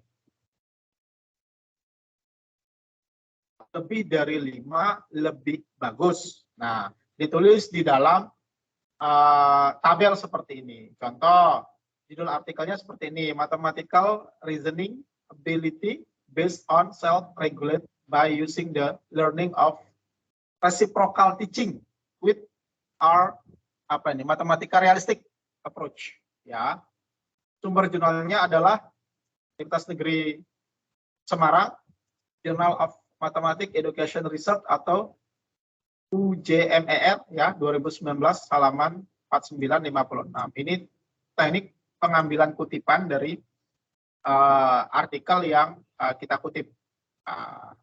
Artikelnya mana? Tahun. Ya, ini nama artikel. Maaf. Ini nama artikel. Ya. Edisi 8. Ya, terbitan pertama. Tahunnya 2019. Halamannya 49 sampai 56. Nama penulis artikelnya siapa? Tahun terbitnya berapa? Rangkuman artikelnya kira-kira seperti apa? Ya. Nanti di sini diisi artikel 2, ya. Di sini artikel 2, di sini artikel yang ketiga, di sini artikel yang keempat, di sini artikel yang kelima. Lebih boleh, silahkan ditambahkan. Maksimal atau minimalnya 5, lebih akan lebih bagus. Nama jurnalnya, artikel yang kedua dicantumkan, artikel ketiga pun begitu, artikel keempat, artikel kelima, dan seterusnya. Nama penulis artikelnya silahkan dicantumkan. Kalau nama penulisnya lebih dari 3, yang dituliskan adalah penulis pertama, di akhirnya ditulis DKK. Lebih dari 3. 3, 4, 5, 6. Kalau penulisnya 2, dituliskan dua-duanya. 1 dituliskan 1, 2 dituliskan dua-duanya, 3 dan selanjutnya ditulis orang pertama, kemudian dituliskan DKK. Ya, aturannya seperti itu. Artikel kedua dan seterusnya. Tahun terbitnya silahkan disertakan di sini, ya, dicermati di sini. Rangkuman artikel.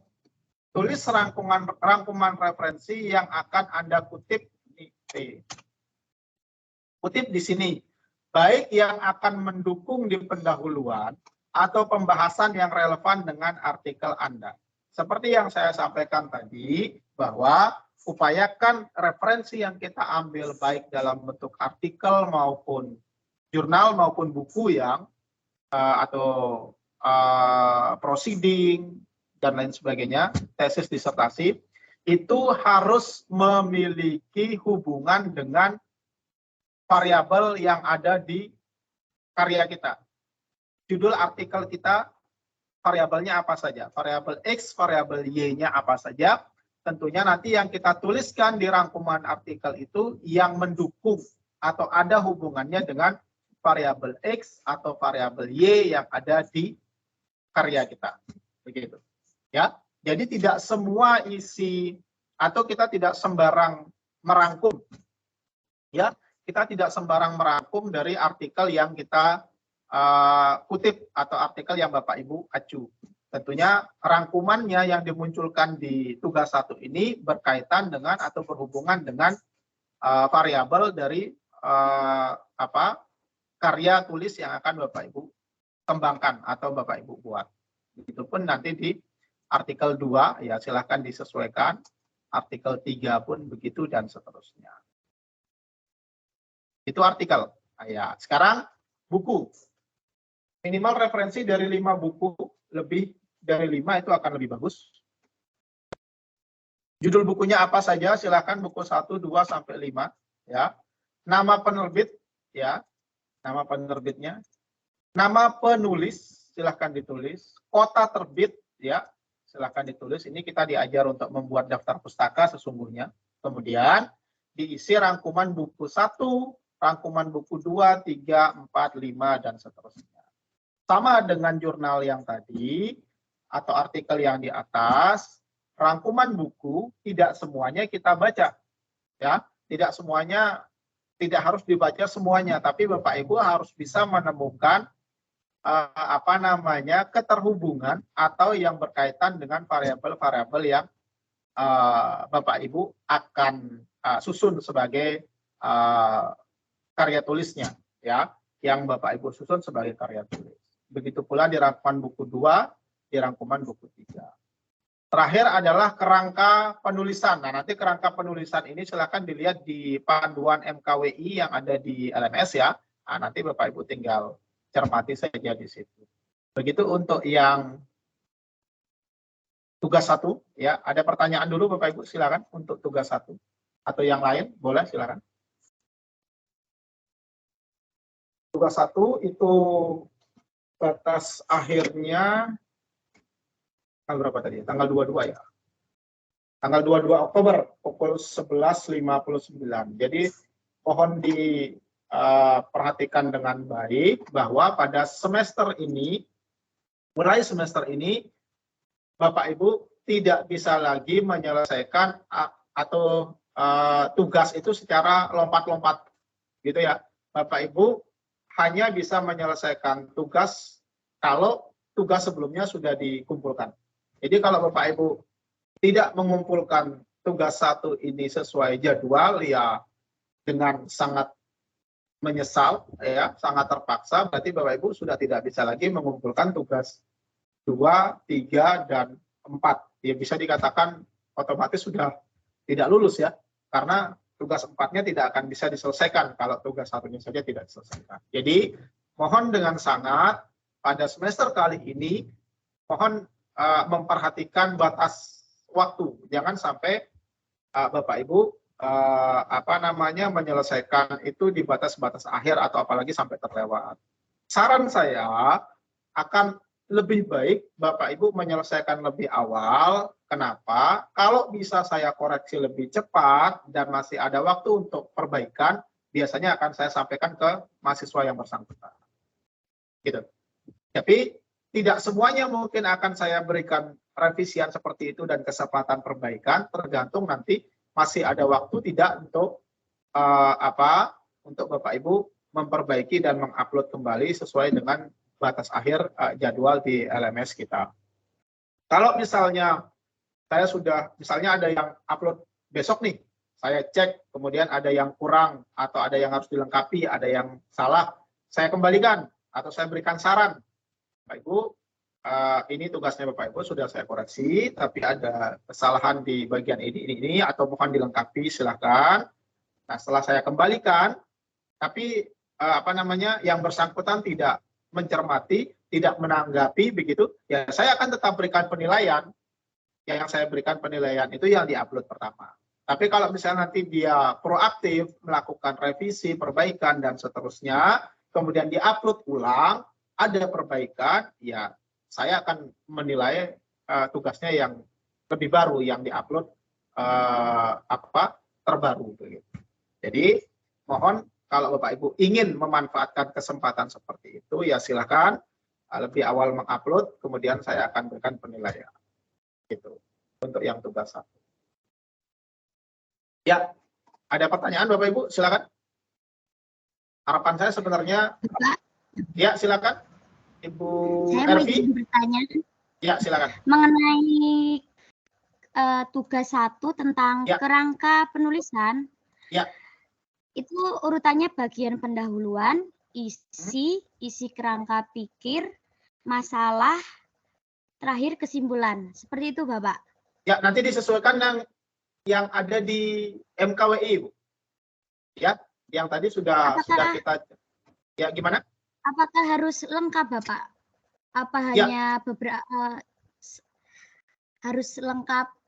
Maksudnya harus sejelas-jelasnya untuk kerangka karangannya itu.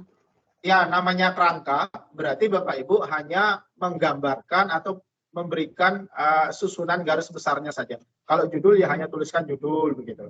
Kemudian identitas. Ini tadi ada, sebentar saya lihatkan dulu. Di bagian FKWI. Tidak perlu dengan isinya Bapak Ibu. Nah, ini nih. Sebentar saya coba share. Pakai yang ini saja sudah. Oh, sebentar. Nah, ini. Nah. Ya. Pakai ini saja. Untuk yang kerangka penulisannya. Kalau apakah boleh berbeda? Ya, silakan.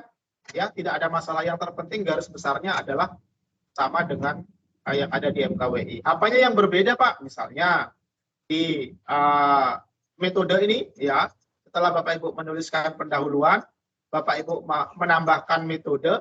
Setelah metode, Bapak Ibu menambahkan dengan kerangka pikir, boleh.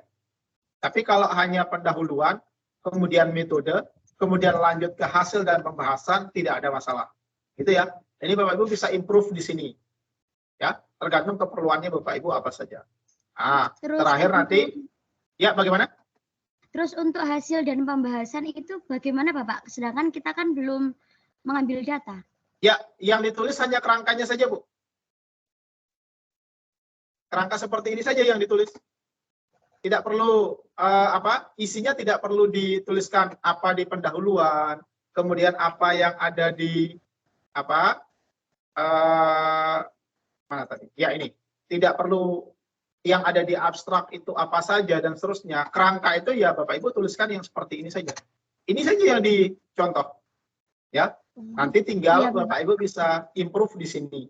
Apakah mau menggunakan metode plus kerangka pikir atau hanya menyertakan atau menggunakan metode saja tanpa kerangka pikir. Silakan nanti improve-nya di sini saja. Yang lain secara umum ya disamakan saja karena kerangkanya semua akan sama seperti ini. Mulai dari judul, identitas penulis, abstrak, pendahuluan, metode, atau metode kerangka pikir, hasil dan pembahasan, simpulan dan saran, dan daftar pustaka. Ya, gunakan ini saja sistematikanya atau kerangkanya yang Bapak Ibu susun, karena sudah diberikan regulasi dari kampus. Begitu Ibu Ervi? Kemudian untuk metode penelitian itu apa harus PTK Bapak? Karena ya, silakan. Apa harus menggunakan PTK Bapak untuk metode penelitiannya? Karena kan kalau di UT biasanya pakai PTK. Ya, saya coba jelaskan sedikit ya. Ini tadi sudah saya cermati. Tadi mana ya file?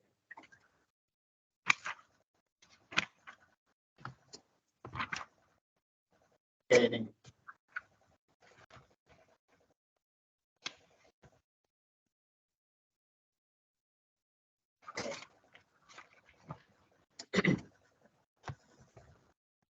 Bentar dulu.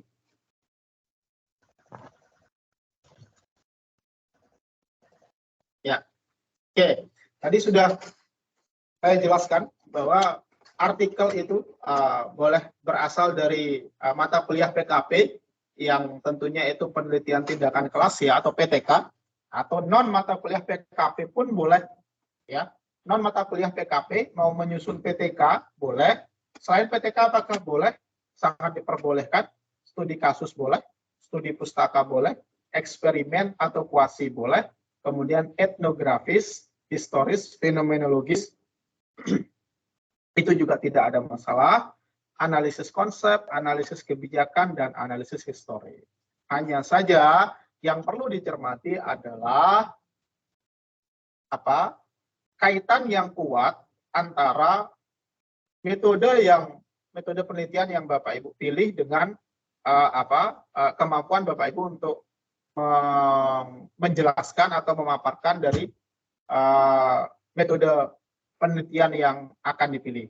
Kalau mau menggunakan PTK, tentunya Bapak Ibu sebagai guru ya, latar belakangnya guru, sudah memiliki kemampuan dasar yang cukup, semua sudah punya kelas, namanya saja penelitian tindakan ya, ditambah dengan aktivitas yang ada di kelas, itu sudah bisa dikatakan sudah melewati 20% syarat lah untuk melakukan penelitian.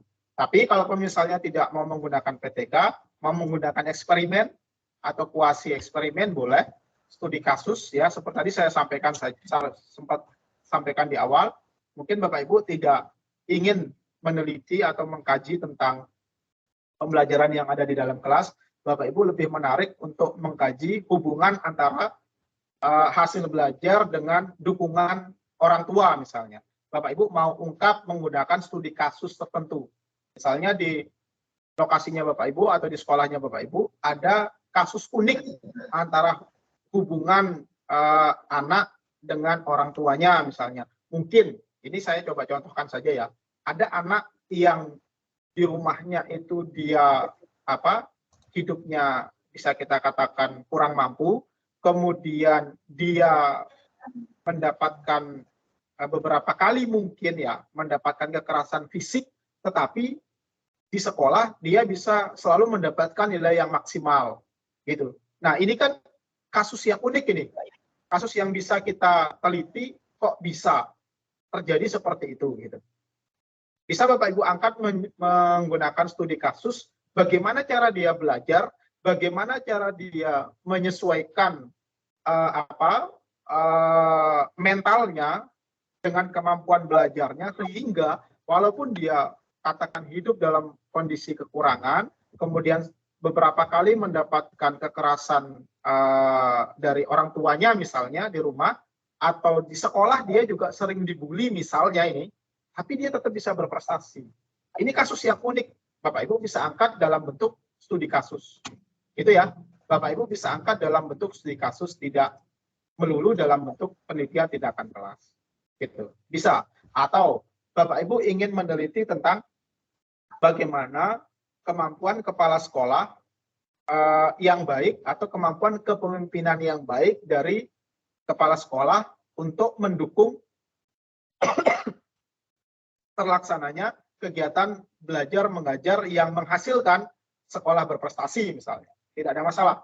Bapak Ibu mau ungkap itu dalam bentuk fenomenologis atau mau ungkap itu dalam bentuk etnografis dikaitkan dengan budaya tertentu yang ada di lingkungan Bapak Ibu, boleh. Ya, silakan. Tidak, itu akan lebih menarik juga kalau Bapak Ibu bisa mengungkap seperti itu. Gitu. Nah, kalau eksperimen, ya eksperimen dengan penelitian tindakan kelas, itu kan tentunya ada perbedaan. Nah, ini saya coba sampaikan dulu Bapak Ibu. Saya coba sampaikan di awal ya, sebenarnya nanti ada sesi untuk kita bahas ini, tapi mumpung ditanya saya sampaikan. PTK misalnya Bapak Ibu. Ini kita masih sering salah paham tentang PTK. PTK dengan eksperimen itu adalah dua hal yang mirip tetapi tidak sama. Ada kata kunci yang membedakan di antara keduanya. Kalau PTK itu adalah penelitian yang wajib sukses. Penelitian yang wajib sukses. Tapi eksperimen penelitiannya tidak wajib sukses. PTK itu adalah penelitian yang wajib untuk sukses, tetapi Bapak Ibu tidak bisa membatasi siklus di awal. Ya, biasanya begitu. Penelitian PTK, misalnya di pendahuluan, ya di bagian pendahuluan, penelitian tindakan kelas ini akan dilaksanakan selama atau dalam 2 siklus. Itu kan biasanya.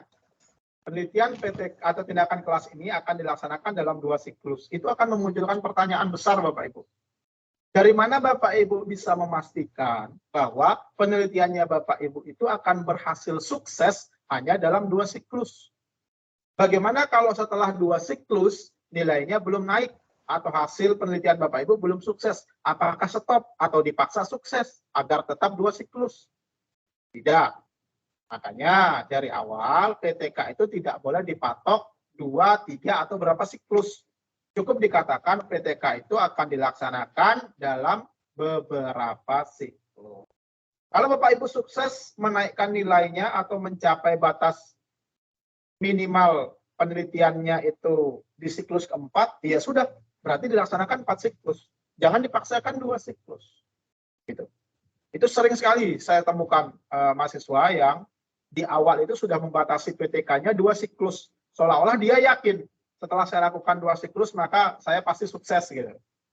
Nah, kalau begitu sudah penelitiannya dianggap sudah malpraktik dulu di awal. Gitu. Biasanya kalau seperti itu saya tolak.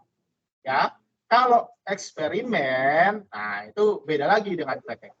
Kalau PTK itu kan nilainya harus sukses, harus misalnya hasil belajarnya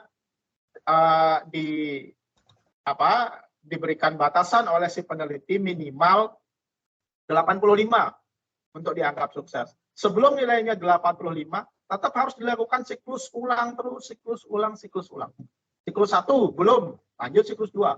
Siklus 2 belum, lanjut siklus 3. Siklus 3 belum, lanjut siklus 4. Dengan catatan di setiap siklus itu diberikan perbaikan-perbaikan. Gitu ya. Nah, kalau misalnya dia sukses di siklus 5, maka stop di siklus 5. Tapi kalau eksperimen tidak harus sukses Bapak Ibu. Namanya eksperimen kan uji coba. Kalau uji cobanya gagal, itu penelitiannya sudah sukses. Tapi sukses membuktikan bahwa eksperimennya itu tidak berhasil untuk dilakukan. Tinggal nanti konklusinya atau kesimpulannya, Bapak Ibu menyampaikan bahwa rekomendasinya apa. Untuk peneliti selanjutnya, melakukan perbaikan atau apa dan seterusnya. Itu bedanya antara PTK dengan eksperimen. Tapi sekali lagi, apakah harus PTK? Tidak. Bapak Ibu mau menggunakan analisis boleh, mau menggunakan etnohisto atau veno juga boleh, eksperimen kuasi boleh, studi kasus pun boleh. Begitu Ibu Arbi? Baik Bapak. Kemudian, mohon maaf ya Bapak, tanya Ya, terus. silakan. Di tugas 1 itu ada keterangan jika sudah mempunyai jurnal yang sudah dipublikasikan. Itu Ya. maksudnya bagaimana ya Bapak? Oke. Ya, terima kasih sudah diingatkan. Jadi ini ada regulasi dari beberapa semester lalu.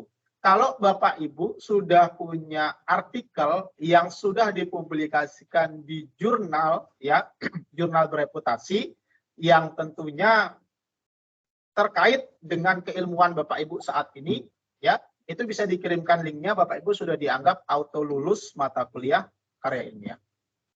Gitu. Karena produk akhir dari arti atau mata kuliah karya ilmiah ini kan nanti diharapkan Bapak Ibu bisa menghasilkan karya atau artikel yang layak untuk publikasi. Tapi kalau Bapak Ibu sudah bisa mempublikasikan sendiri, jadi kan sudah dianggap selesai step by step-nya itu. Bapak Ibu sudah dianggap bisa untuk menemukan rumusan masalah, kemudian menyusun pendahuluan, kerangka pikir, metode dan seterusnya, merumuskan menyusun daftar pustaka dengan benar, itu semuanya sudah dianggap selesai. Maka Bapak Ibu hanya tinggal mengirimkan link ke saya, kemudian nanti saya verifikasi, kemudian saya kirimkan ke program studi, nanti program studi juga memverifikasi. Kalau itu diterima, berarti Bapak Ibu sudah bisa dianggap lulus mengikuti mata kuliah karya ilmiah. Dengan catatan, penerbitannya itu selama Bapak Ibu menjadi mahasiswa UT. Catatan yang kedua, Bapak Ibu harus sebagai penulis pertama. Kalau lebih dari 1 orang, kalau tim ya, misalnya ada 3 orang atau 4 orang penulis, Bapak Ibu harus sebagai penulis pertama, itu yang diakui. Kemudian yang berikutnya harus relevan dengan program studi Bapak Ibu saat ini.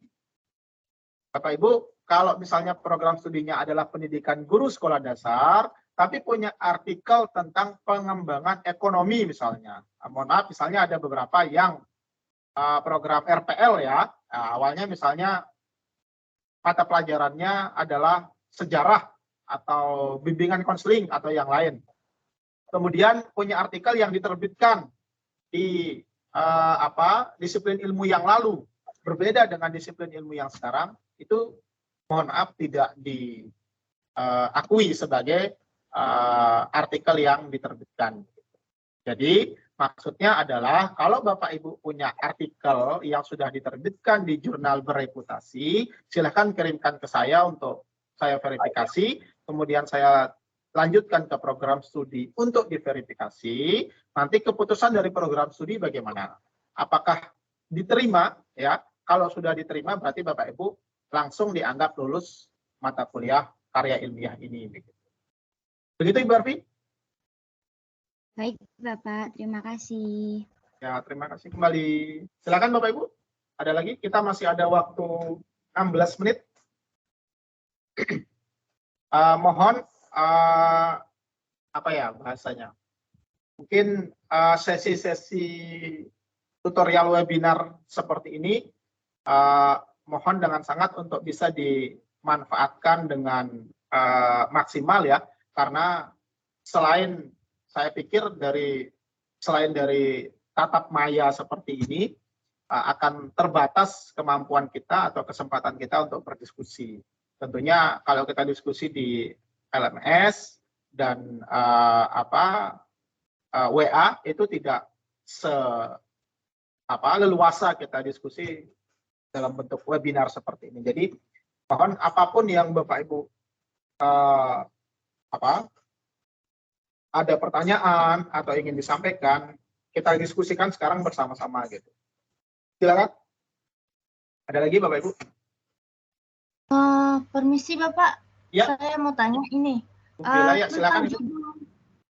Mengenai tentang judul karya ilmiah ini, ya. Apakah harus disangkut pautkan dengan yang PKP gitu, Pak? Tergantung. Kalau Ibu mau menggunakan artikel PKP-nya, berarti boleh menggunakan judul yang sama. Tinggal nanti disesuaikan dengan ketentuan yang ada di karya ilmiah. Gitu. Nanti tinggal ada sedikit revisi saja, Bapak Ibu. Kalau mau menggunakan PKP, pengalaman saya mencermati artikel PKP-nya mahasiswa yang semester sebelumnya, itu lumayan membantu, ya, cukup membantu karena sudah terstruktur disusun oleh dosennya PKP, hanya membutuhkan beberapa sentuhan revisi saja, gitu, untuk perbaiki, ya. Untuk penyesuaian di mata kuliah karya ilmiah. Boleh menggunakan artikel PKP, tinggal nanti sekali lagi disesuaikan beberapa revisi yang ada disesuaikan dengan mata kuliah karya ilmiah. Begitu, Ibu? Ya. Iya, oke.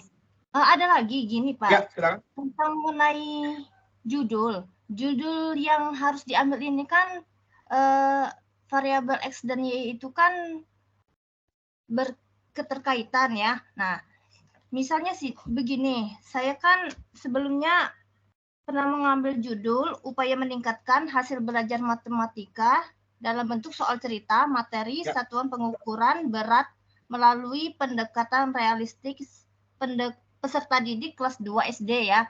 Nah, kalau untuk mencari rujukan yang kata Bapak tadi bilang harus sama dengan materi pelajaran yang kita angkat. Nah, sedangkan saya coba tulis dulu, Bu. Coba diulangi dulu, Bu. Saya coba tulis biar bisa kita cermati judulnya. Ya, upaya meningkatkan hasil belajar matematika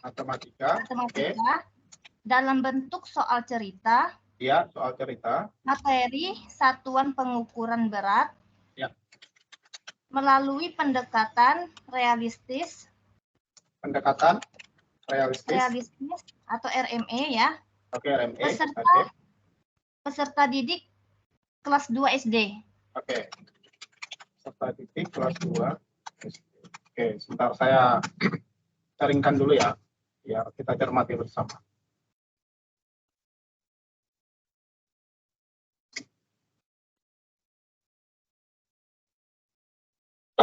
Hasil belajar matematika, soal cerita, materi satuan, apalagi tadi?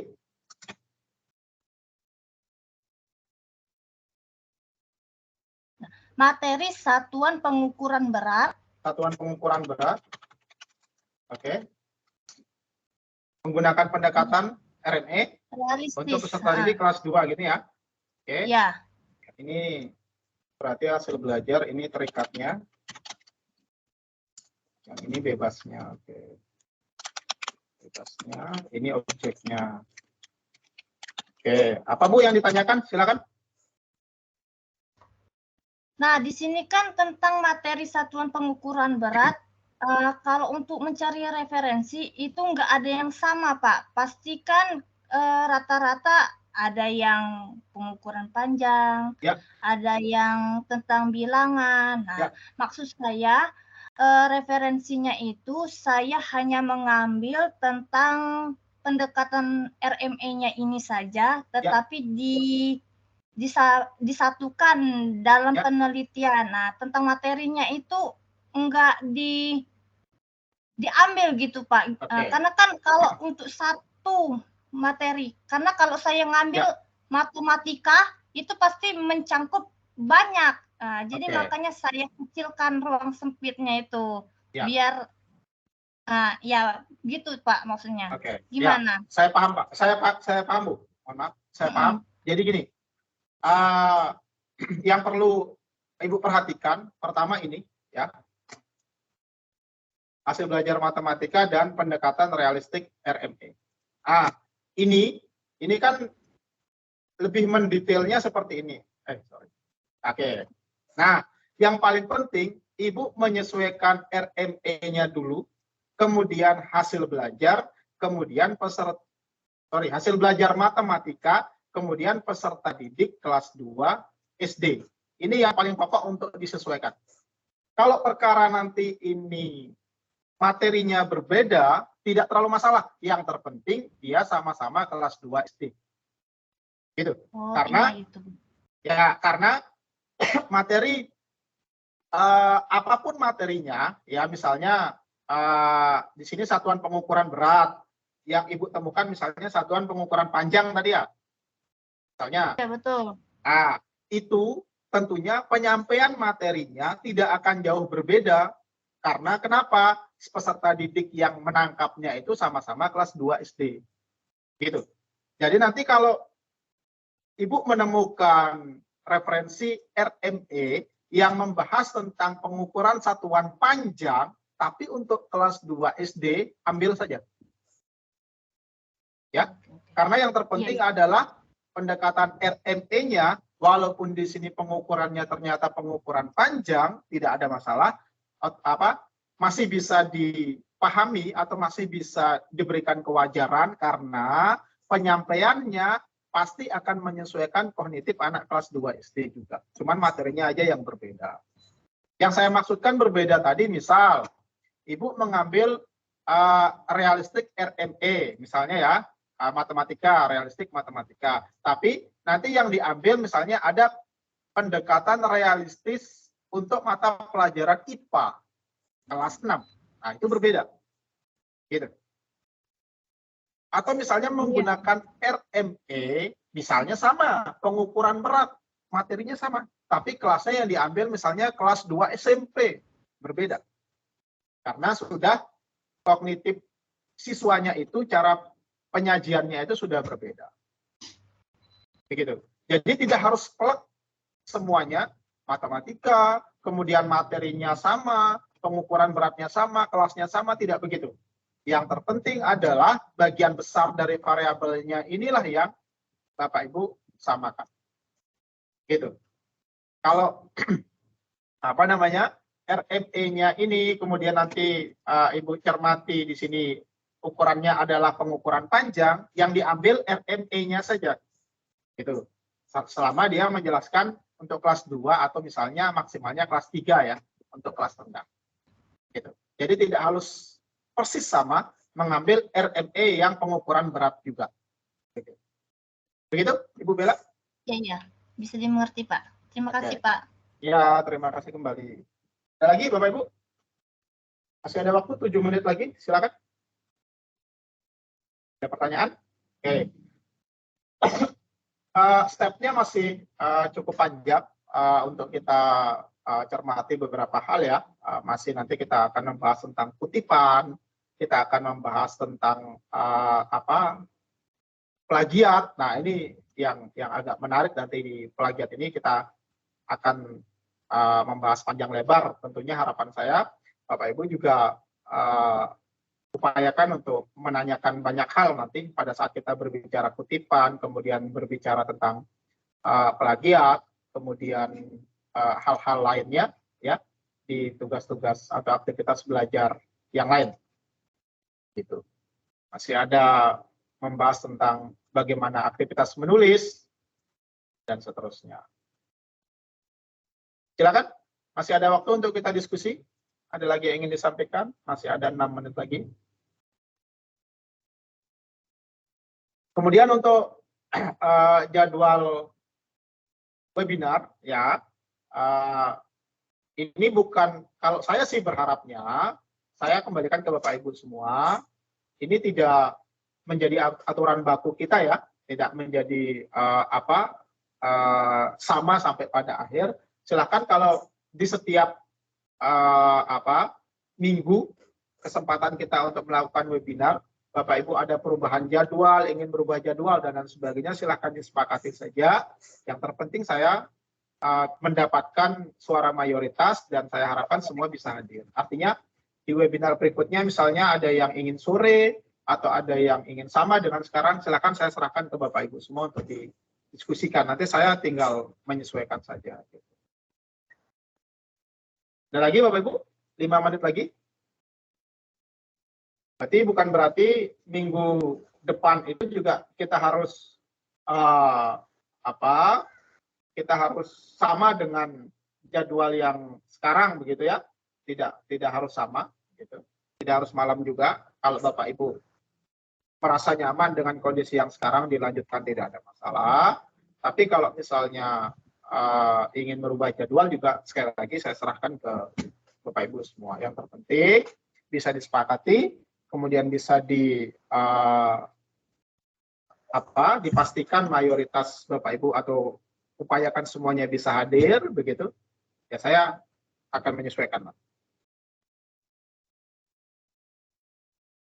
Ada lagi pertanyaan, silakan.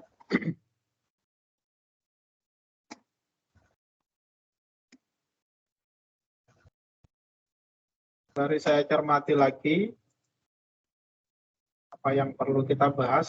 Secara umum sudah saya sampaikan. Yang terpenting nanti tinggal Bapak Ibu selesaikan tugas satunya ya.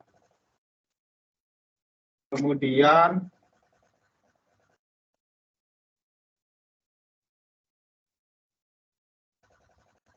RBV-nya silakan ruang baca virtual.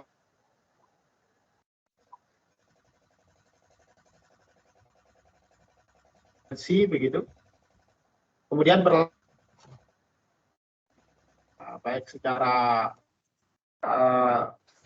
online, silakan.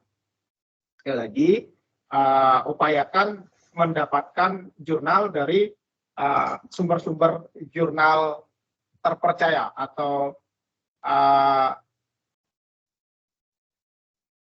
yang bereputasi. Itu misalnya jurnal dari Garuda atau mungkin dari universitas tertentu ya, dari kampus-kampus lain.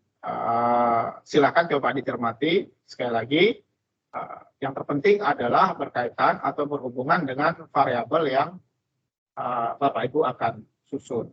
Bapak Ibu mulai sekarang sudah bisa memetakan kira-kira nanti akan mengambil apa atau akan menyusun karya tulis dalam bentuk apa. Apakah tindakan kelas, apakah kualitatif atau kuantitatif yang lain, atau akan dimixkan metodenya, ya silahkan nanti Bapak Ibu cermati masing-masing. Yang menguatkan masing-masing variabel yang Bapak Ibu sudah atau siap akan disusun. Apa saja variabelnya, disiapkan variabelnya, kemudian disiapkan juga referensi-referensi. Ya, silakan. Terakhir Bapak Ibu, ada pertanyaan sebelum kita tutup? 2 menit lagi. Ada? Tidak ada? Kalau tidak ada, saya izin untuk akhiri. Oke. Ya,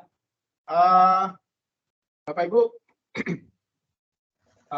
di akhir penyampaian saya pada tutorial webinar 1 ini, saya ucapkan terima kasih kepada Bapak Ibu yang sudah berkenan hadir ya, menghadiri tutorial webinar 1. Semoga apa yang kita bahas, apa yang kita diskusikan pada kesempatan kali ini bisa memberikan gambaran yang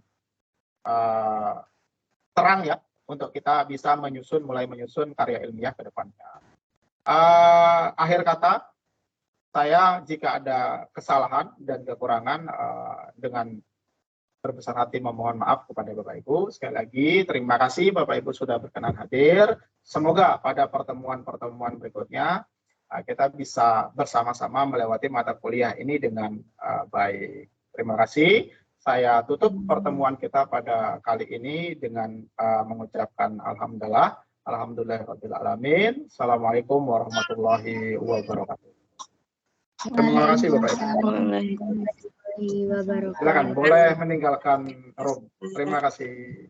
Terima kasih Bapak Apriyadi, terima kasih Ibu Era, Ibu Ervi, Ibu Maya, Ibu Putri, dan yang lain-lain. Terima kasih.